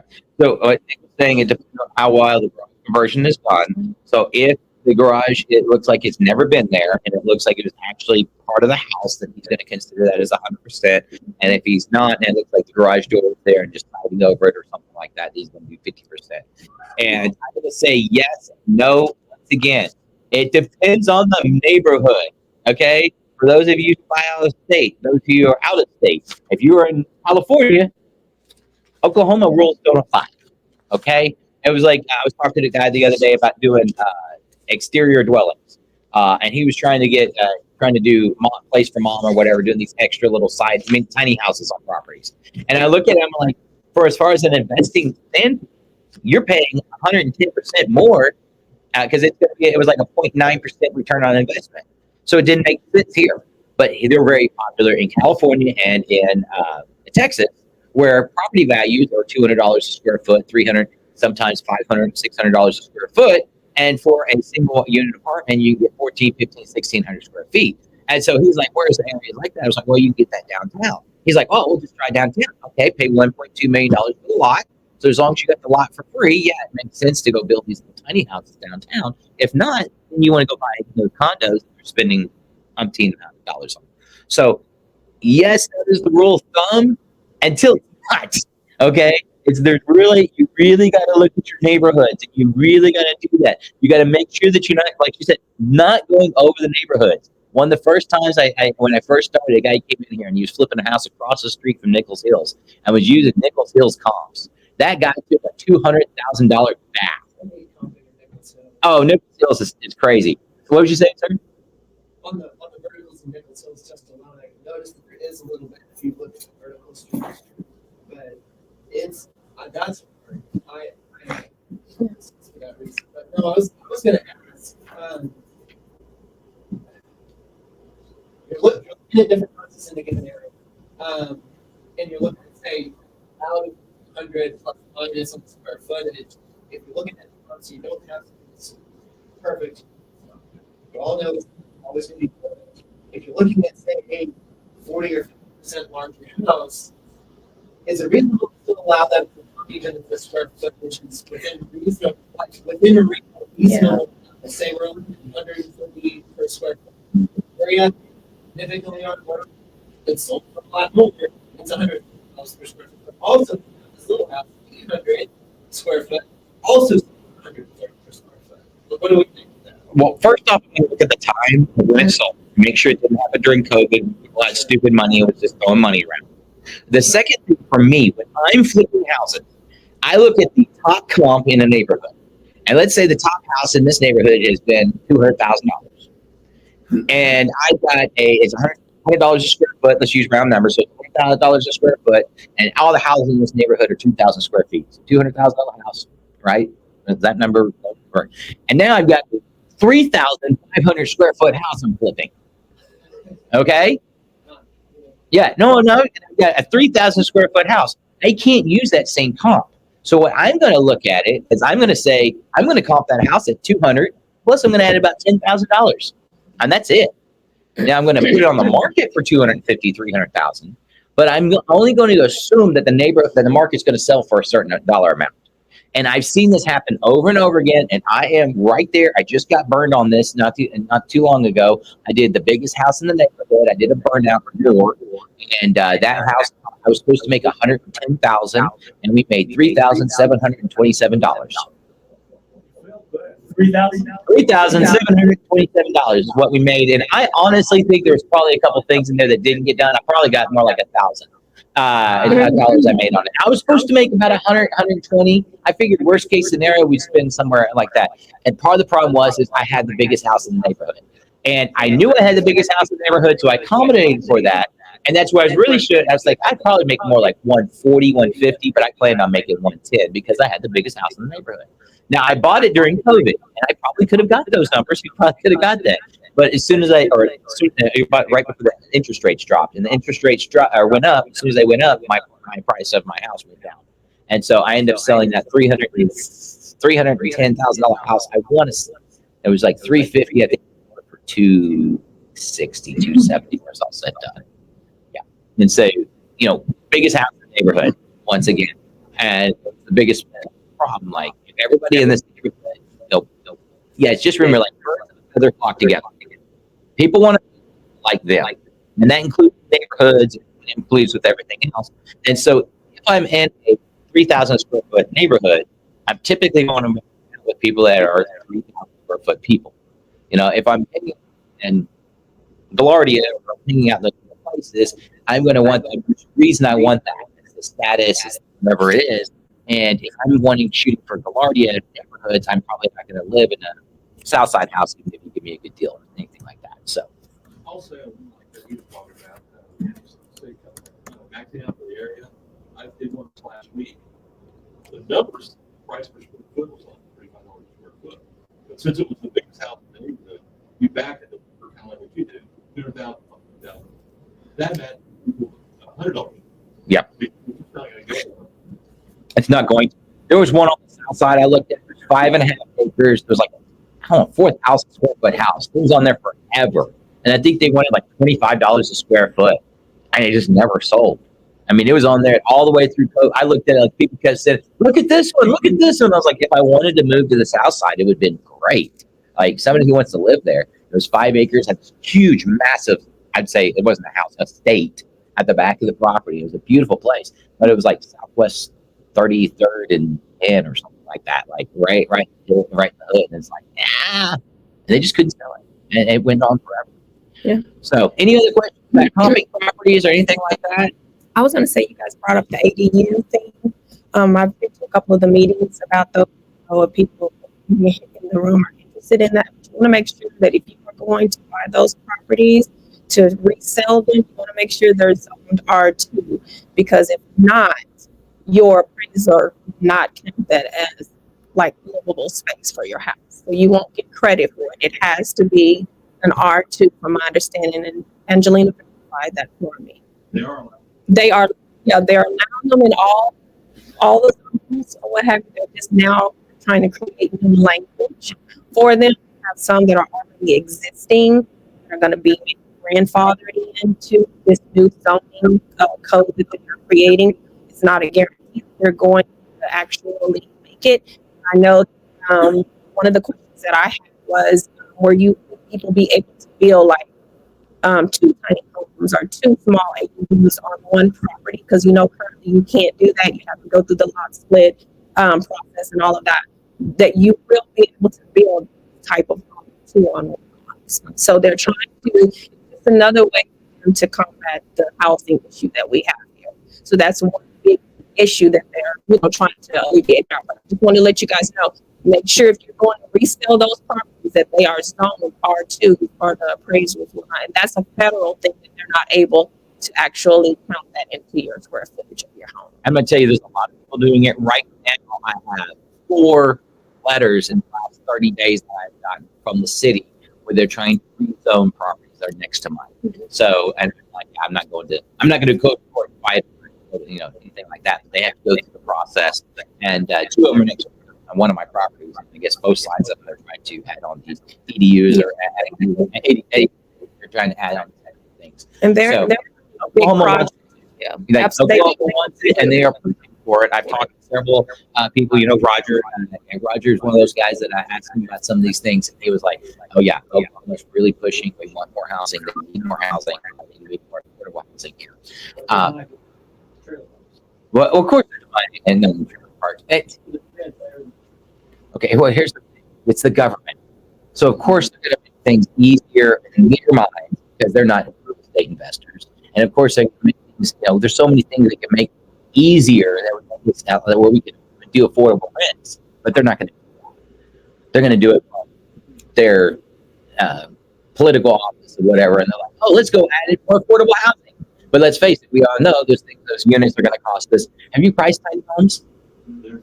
I was like, last tiny home I looked at, I was like, I can go buy me a Southside house for less money with land and plumbing, and attach the properties. And so in their mind, they're like, oh, let's pass this deal, which looks good on camera, it looks good for ratings, but is it really helping anybody? Very few people. And the people that it's helping is the people who can afford it, which is back to the same point where not helping the people that's really meant for. Mm-hmm.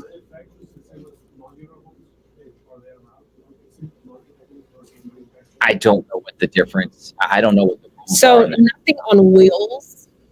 They cannot have anything on wheel where you can just pick it up and move it like tiny.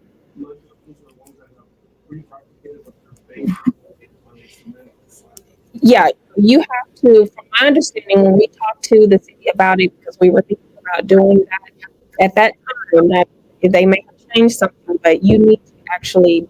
It has to be built on site. Everything has to be built on site.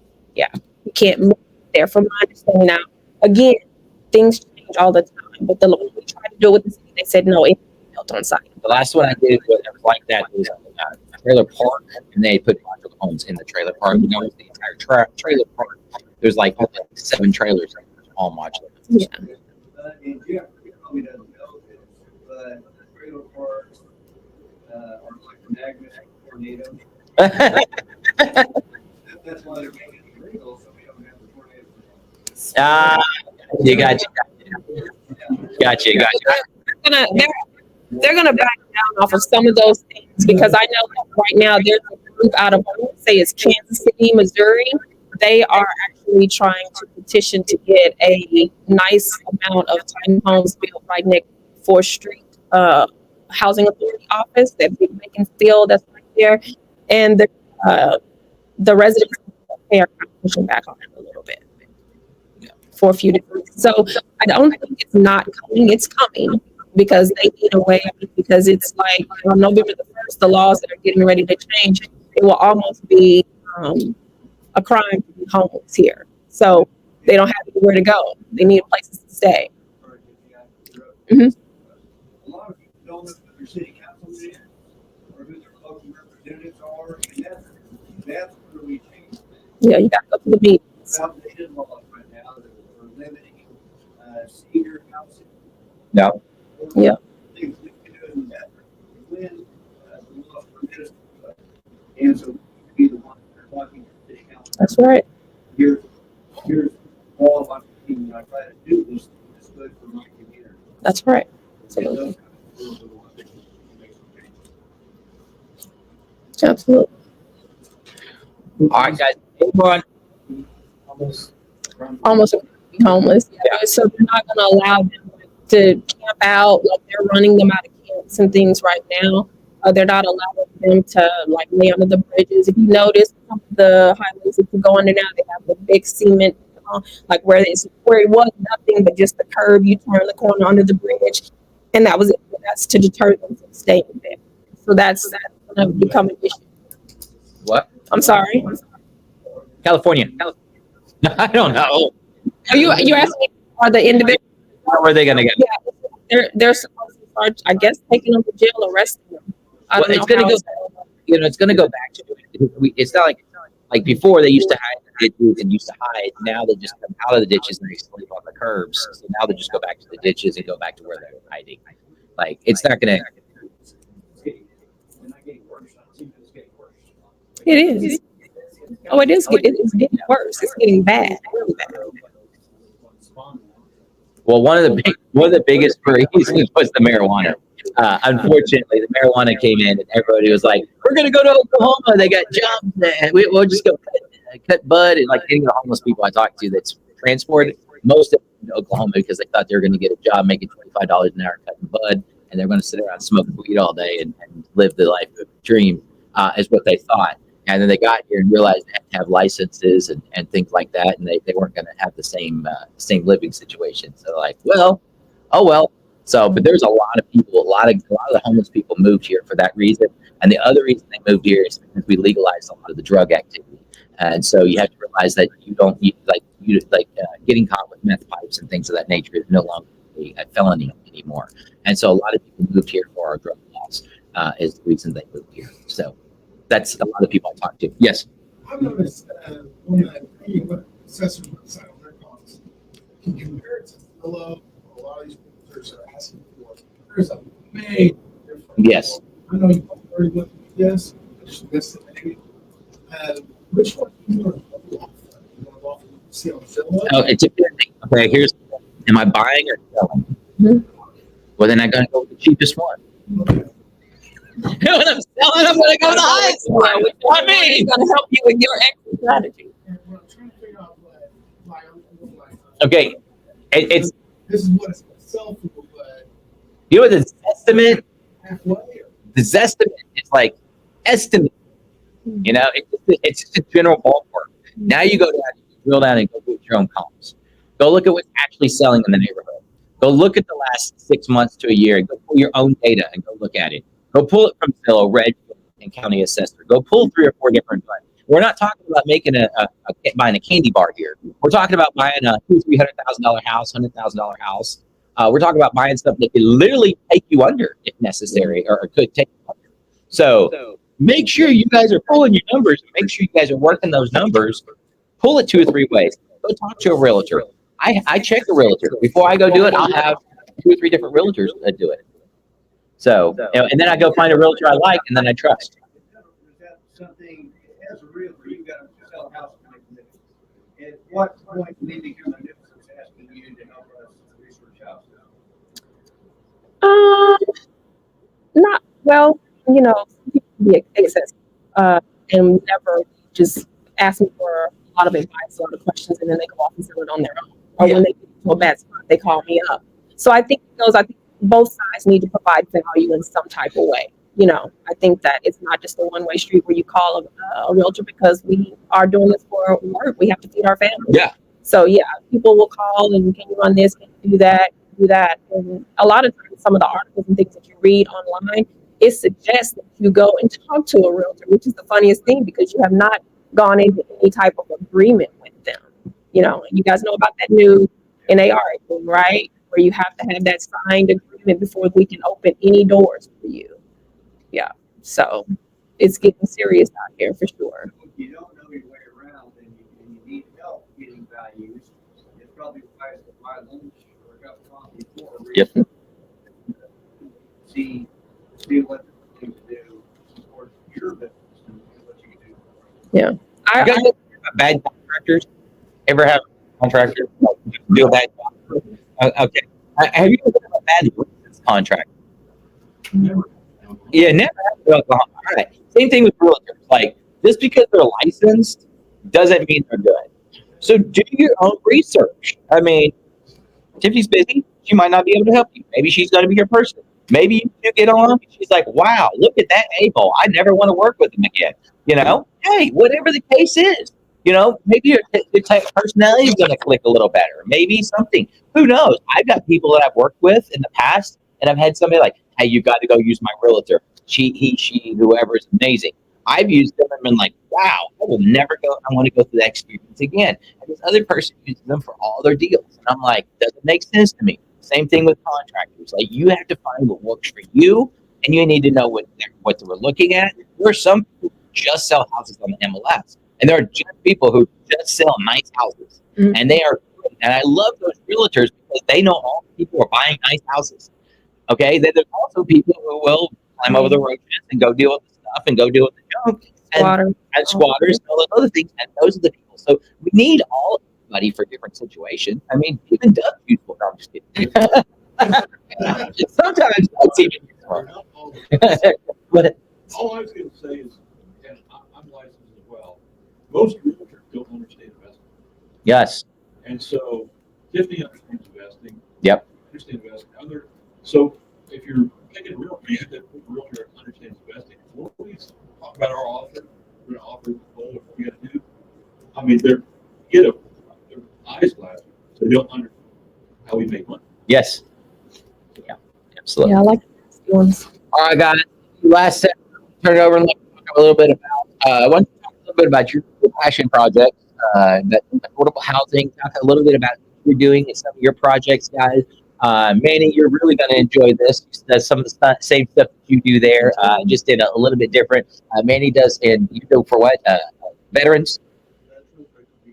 Could be anybody who sort of does the same thing. So I'm really fascinated about this because, as you said, I'm in affordable housing. That's my realm that I like to live in. And things are getting harder to rent. People are losing their jobs. There's a lot of people losing their jobs. There's not as much money flowing around right now. As you said, there's a lot of homeless people. I feel like a lot of these people would like to get off the streets, but they only make, $900 to $1,000 a month. What's the average? Not that About $1,200. And I get a lot of people, and they want to rent my houses, and they don't qualify. I got to go 2.5 times the rent, so they just don't qualify. So anyway, why don't you talk a little bit about some of the programs and some of the stuff that you and I were talking about, and let them know. Yeah, absolutely. So it's another opportunity, another strategy for you. You have vacant units. There are numerous organizations around the state that do not have the housing piece to their organization. They provide a lot of wraparound services for individuals. So you can be that person to come in with the housing. Do you have to take the barriers off the table? Absolutely, because these individuals will not make 4 times the rent. They will not have no prior evictions because they're definitely going to come with at least one or if not both of those. So you as a landlord have to say, hey, what am I willing to do to, number one, help our community and get my unit rented? Like Andrew said, there are several people that I come across every single day that need housing that do not fit the normal criteria of landlords that could very well pay for your units. So you have to, as a landlord, have to say, what am I willing to take off the table, and who I want to work with. Is it good all the time? No, but do you always get the right tenants, even though we go through all screening? No, we all get the knuckleheads. So you're going to get the knuckleheads with this as well. But sorry, what you're saying, sir? Okay, so I do something like Manuel does. I own an affordable housing program, and it's in an independent living home. So basically, my tenants, they come, they rent rooms from us. I do it through a private and a shared type home, and they come in, they pay monthly rent, and I pay all of the bills. I also include free Wi-Fi, free cable. I take care of all of cleaning supplies, paper towels, toilet paper. But the thing about it is, traditional rental, if mom or dad, single mom, single dad lose their job, what happens to the rent? It doesn't get paid. And you end up where? In the courthouse fighting an eviction, right? But if you decide you want to do something like a shared living, it doesn't, because you have multiple people in one home that you rent to be. So your money, and do you have to do a little micromanagement or hire someone to do it? Absolutely. And your vetting system has to be better than the one you got right now. It's just it looks different. So you want to make sure that when you're vetting people that come into affordable living, that they're coming in, they're not going to fight people at home with, that they're not going to destroy your house, that they're not going to burn it down. Like, you have to make sure that they're going to fit with each other. There are thousands of those people right here in Oklahoma City looking for places to stay. My phone rings off every day for housing. So there are you all to fit units. You just got to have to be creative about it and how you're going to do it. I'm not saying go out there and rent to somebody that's been evicted 3 times in the last 6 months. I'm not saying that. What I'm saying is you have to give these individuals an opportunity. And like Manuel said, he's renting to veterans. But places like Catholic Charities, the Homeless Alliance, a lot of those organizations need that housing piece. So if I were you wanted to do something like that, call them, start partnering, find out what their organizations are about and how you can partner together. Because we can't keep complaining about what's going on if nobody's willing to help partner together for a solution. So that's kind of what we do. We do traditional housing as well, but it's all affordable, all of it. I won't even tell you how much we're renting 4-bedroom, 2 baths out right now. But you know what? We have not had any vacancies, and this is no lie. We have not had any vacancies since before COVID, like maybe 2 or 3 years before COVID. Our people never leave. They pay us on time. We take care of the houses.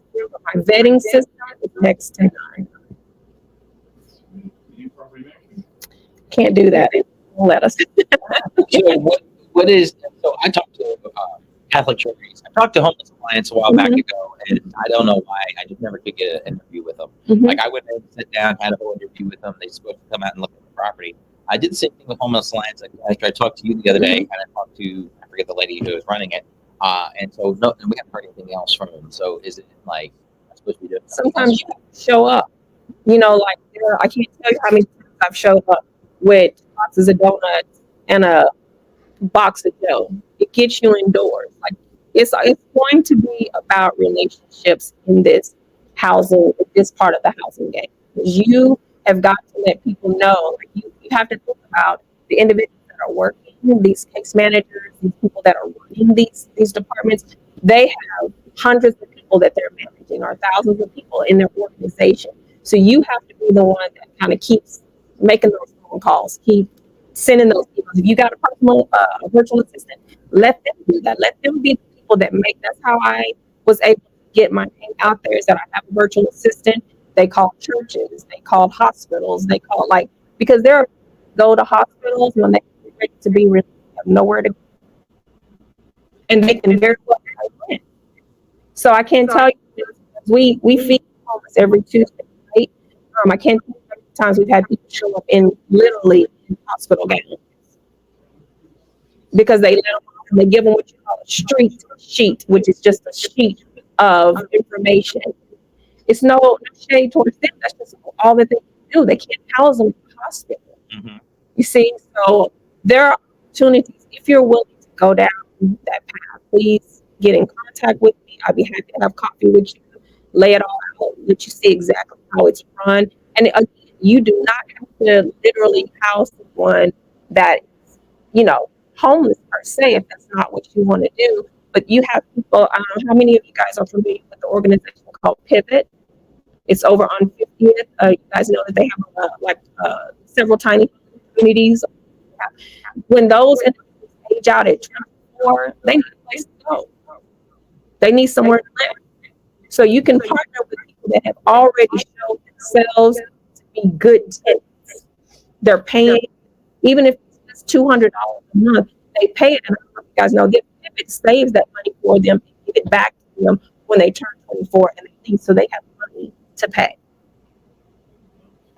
So get involved in your community. See what organizations are out there doing, because I assure you most of them are missing the housing piece. Absolutely. Absolutely. Let me give you my card. Give you my card, let you guys know, because there are ways. Again, I know a lot of you all have management companies and you don't manage your own because you're so things are so big. I get that. But again, there are opportunities there for you to be able to get your units filled, especially right now we are approaching winter. So they don't be on the streets. Now, will every person work out? Absolutely not. And the other thing that you might not be so comfortable with, I do not have long-term leases. There is no lease in place with them. They pay me their rent and they can leave at any time, but I do not give refunds. So if they pay for 30 days and they leave on day 2, that's 30 days of rent that I keep, and I go on and rent to the next person because they can't be tied down to anything long-term. They're not going to do it. How about evictions, like when they don't pay? So the evictions, I've not had to have any. I've not had to evict anyone from this shared living program. What I normally do is where I have what I call a rental agreement. It says what I'm going to do and what they expect it to do. When something happens, they break rules. They shouldn't. They don't pay rent. Then I go ahead and put the notice, just like normal, what have you, and then I give them the option to leave without any type of eviction being filed. And I have been blessed that they all leave. And the other piece that I put in it, I try to find them somewhere to transition to. So I don't just put them back out on the streets. I call someone else that may just be simply renting a boarding house. They don't really care what they do in the home. Like they just want to check, but at least I can transition them somewhere to where they can have a roof over their heads. Huge. Yeah. So you have to go on like bus routes. You have to go on that to get you. A lot of them take Uber. Sometimes it's at least one person in the house that has a car, so they'll all kind of pile in the car and go places together. But they're pretty crappy because you have to think they've been on a survival mode. So they know to get their groceries ordered and delivered for free. Like they know about more resources than we do. So I think it's an opportunity for you guys to definitely at least look. It may not be, what you'd like to do, but at least look into it. So do you try to convert even living space and get maximize the bedrooms? So I keep it the way it is for the most part.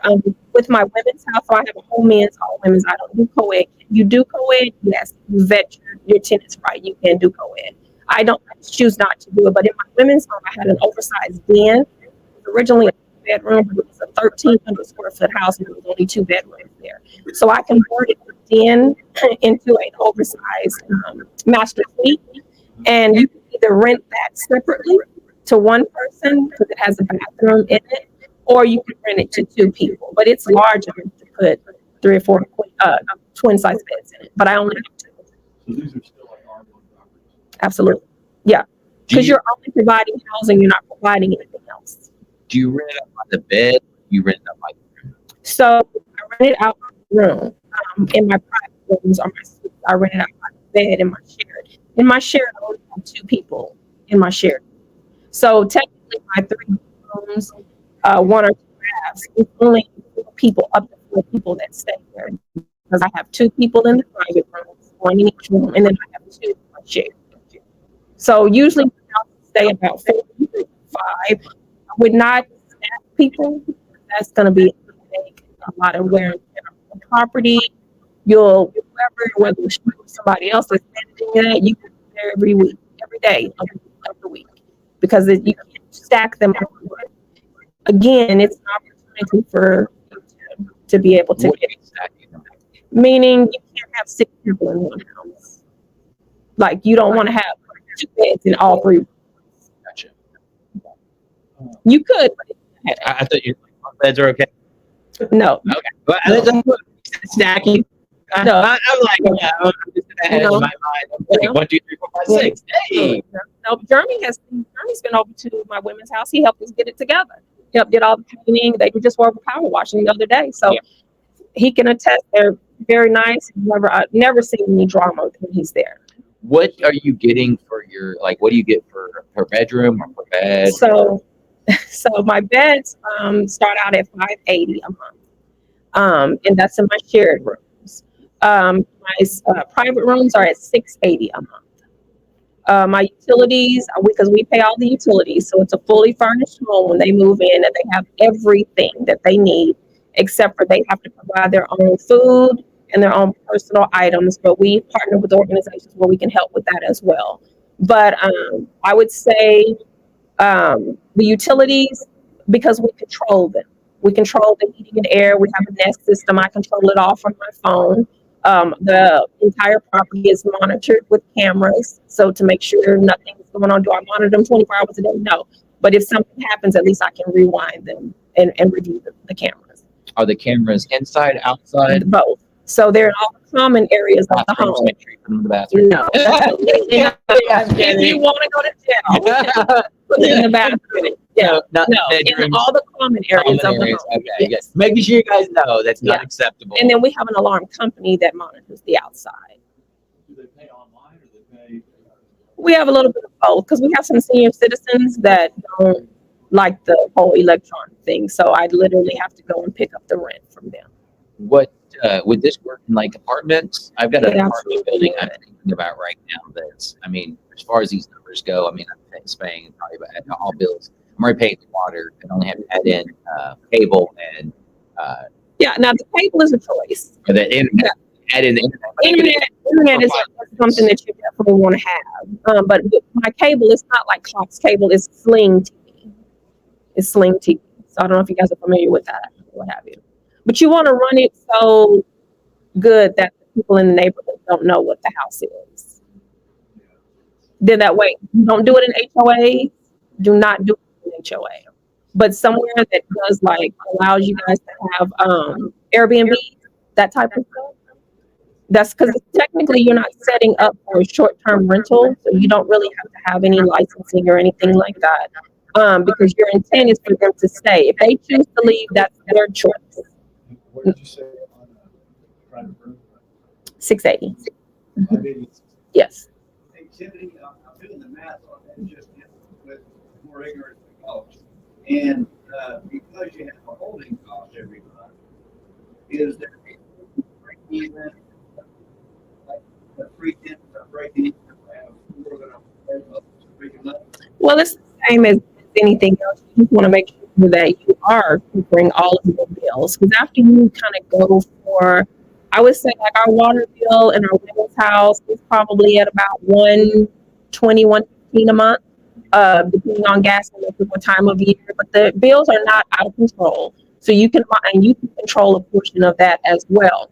But you just want to make sure, can you do 6 people in one house? You absolutely can do 6 people in one house if you choose to do that now. The state of Oklahoma, Oklahoma County wants it 5 heartbeats. So they don't really want 5 people in a house. So, you need them to take that into 5 non-relatives. So you're not doing this because you're making more money, you're doing this more for compassionate purposes. And it depends on what your holding costs are. My women's home, we own free and clear. So there aren't any holding costs. My men's home, we do have it, but it's very, very low because we got it when the rates were low.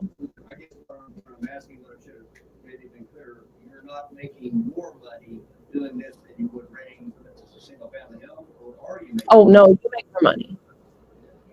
Oh yeah, I mean, right You now. make- I mean, Because you could stand and make $3,000 or $4,000 with one home. But you can also look at the overhead. You told me Yes. you make sure I'm over there at least once a month, probably maybe every week, maybe Yes. checking on the home to make sure the toilet paper is there. I don't know how many times you've been is that a toilet paper, What but you can set up where I do. I have an account, of course, with Sam's, and I have it set the first of every month.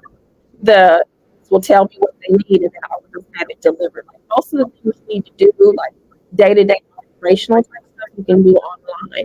But do you show your presence at the house other than just when you're there to pick up? Absolutely, You get to walk to that house every month as well. absolutely.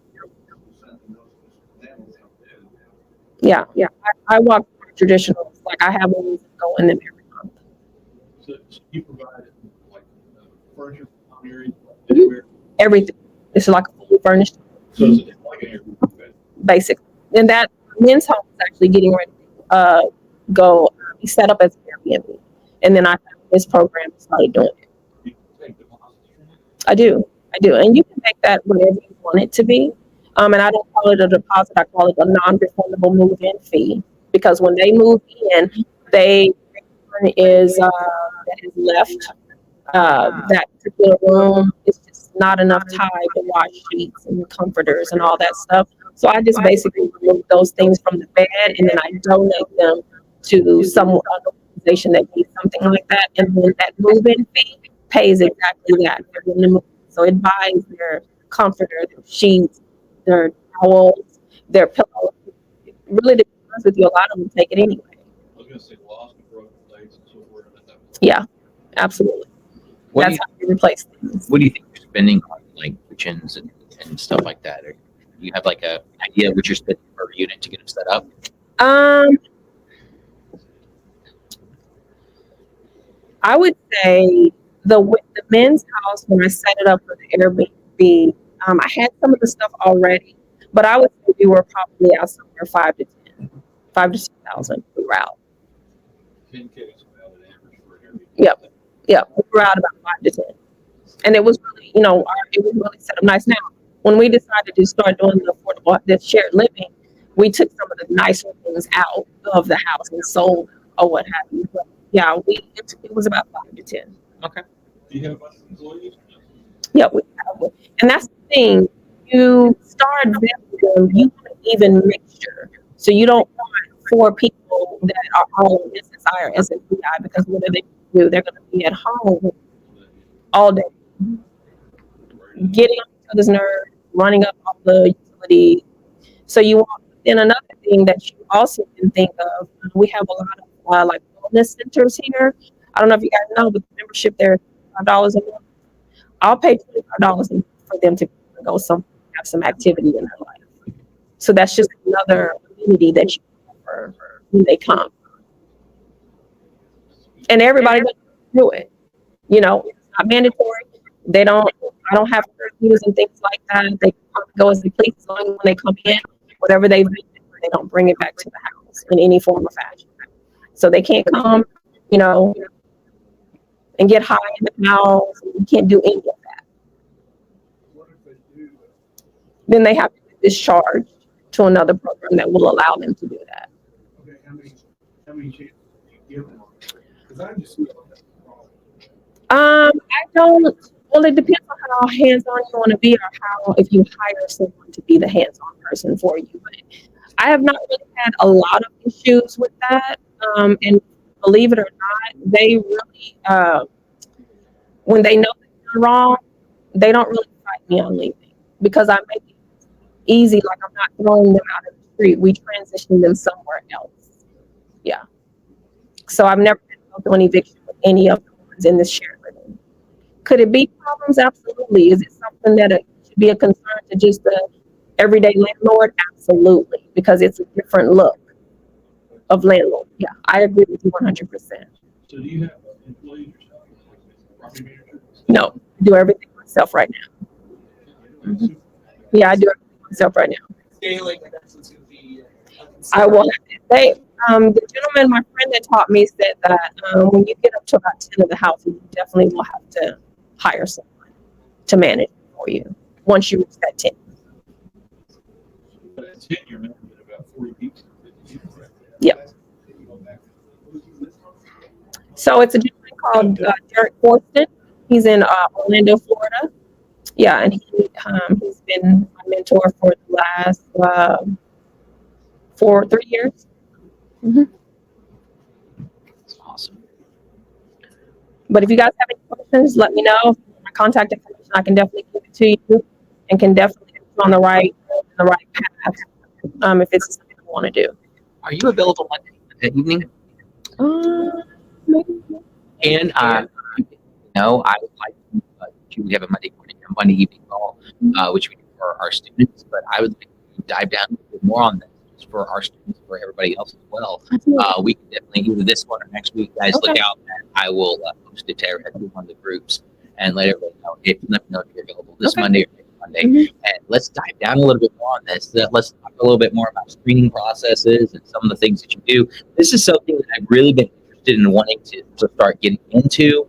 I just haven't had the bandwidth and haven't had the property for it. And now I have a property and I'm looking at these numbers, I can make this work. I mean, by the time you add in utilities and all the other things, you're going to talk about 10 properties for a person. So that means you're going to have to be doing that. And at 10 properties with these extra dollars, it makes sense that somebody could do that. And probably one person could probably handle full time 20 to 40 doors.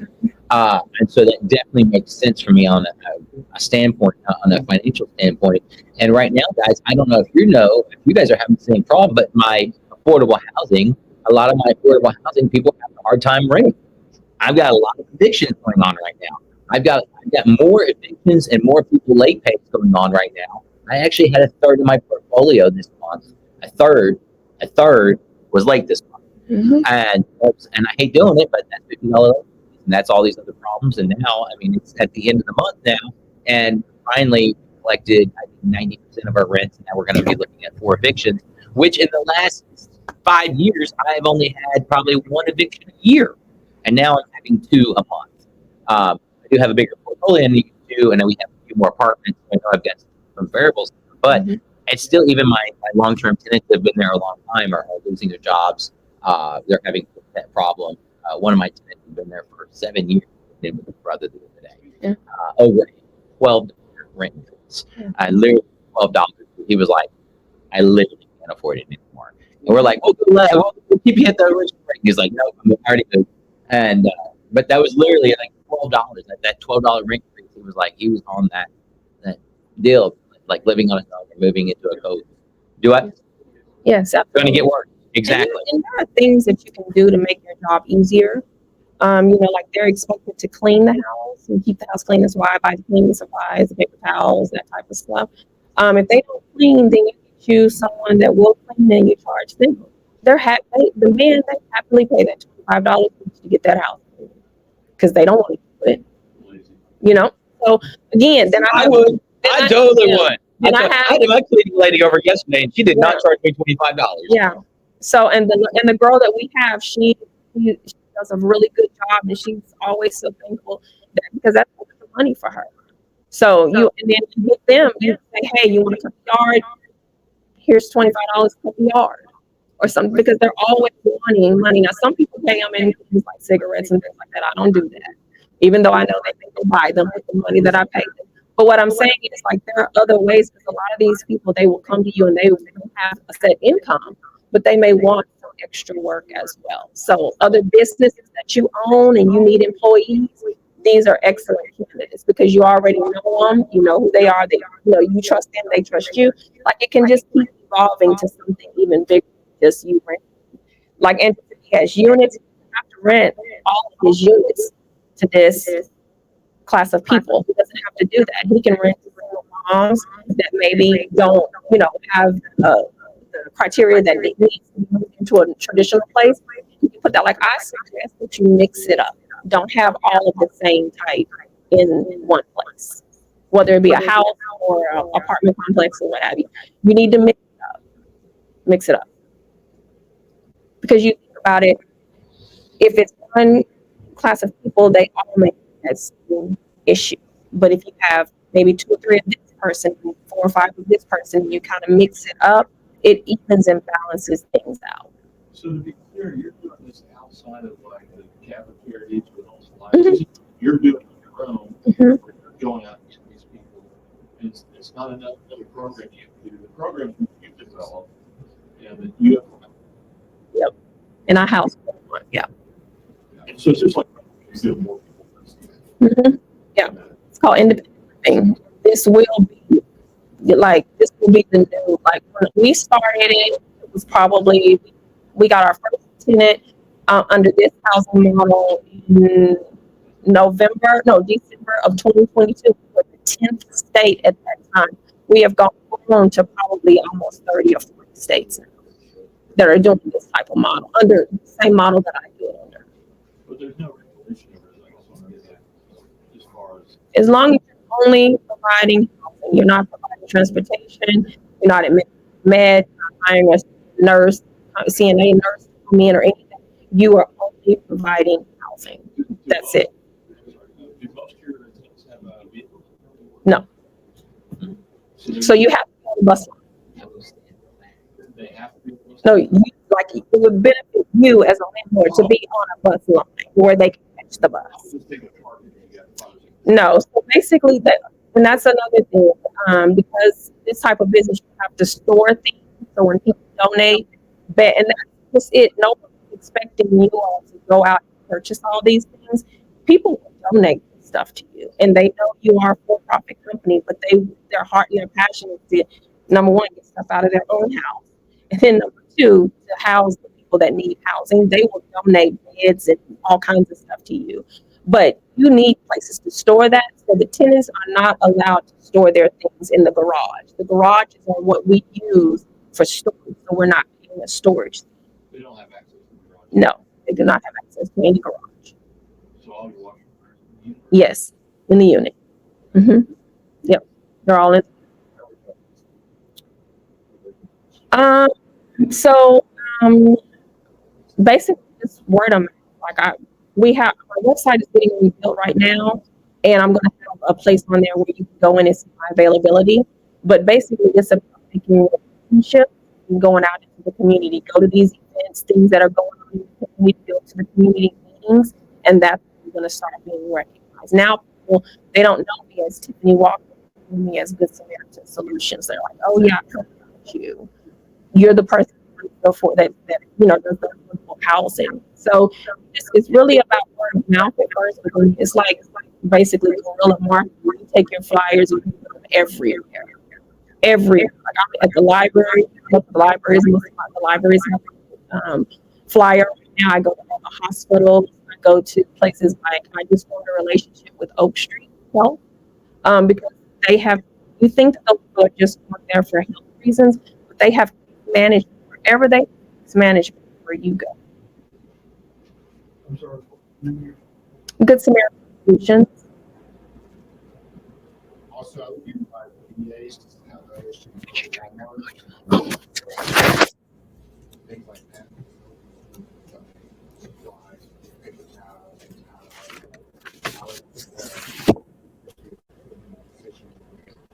tell them, hey, you got these home keepers, people that are checking out their stores, cleaning up the area.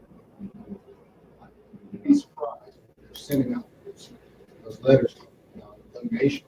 You can get Walmart, you can get your local neighborhood stores. Absolutely. Mm-hmm. Nonprofits that are the actual business. Yeah, you want to be legit. I mean, like, you want to be a legit business. It's not just general, housing. Yeah, just A lot of people say that why don't I let people know about all of it? You do have to have a heart. Be passionate. It can't just be about the income of it, because it's going to take more than just the everyday landlord to actually have this type of business. So in order to trust you to send people, but then not just that, I have literally found that I have friends that have these type of houses, and they have them in a cul-de-sac, and different operators operate the homes, and it will be someone that will not be getting along with in one home, and you move across the street and they thrive. So you have to have the heart to transition them somewhere else. So if you come on board, we all become partners, and we can trade out. Again, I don't send people that I want to do something bad in somebody's program. I don't do that. So I wouldn't ask that no one do me that way. You know? So I feel like what I'm putting out, I hope I get it. I'm praying that I get that back. But everyone has their own criteria and what you're going to serve. I'm going to be honest with you, that young 18, 20-year-old, that's not my ministry. Because I have another brother that's special needs. I have an 82-year-old dad that's out working me.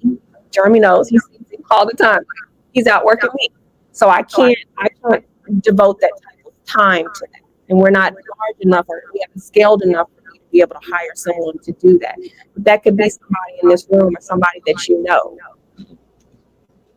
So people are willing to let you do this, run this business from their homes if you don't have the home. I mean, we've pretty much run out. So now we're looking for more homes to purchase or be able to arbitrage. But again, the numbers have to make sense. I can't pay you $1,500 a month for the rent. I'm working free then. So that's not sustainable either. So it's just something to think about for you all. Another strategy, another stream of income and you can be doing good where you're doing good. Love it. Any other questions? Yeah, business cards. Business cards, and guys. We will have back. I'm going to do it for a Monday. I'm going to bring it back for a Monday class. I will open that up for everybody. It won't just be for our coaching students. It's going to be something. I feel like this is something that's needed. I feel like this is something that I've been asked a lot about with this, and I understand why Angelina sent you over to me. It wasn't just to do the comps and do those things. I love your passion. I love your passion for the homeless community. I believe there is a lot of people on the side of the streets that could be very easily homed and housed. I love the fact that I can get people in some of my affordable housing and some of my low-end housing for their Social Security checks and things of that nature. I hate the fact that a lot of people have put in 40 years in their jobs, and now they are expected to live on a third of their income.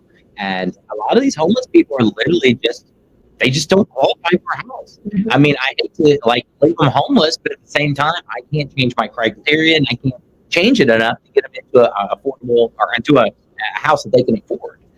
Most of them are between $1,100 to $1,400 a month. Mm-hmm. Is typically what they're getting. My average rent is $700, 3.5. They're going to make almost $2,000 a month, something like that.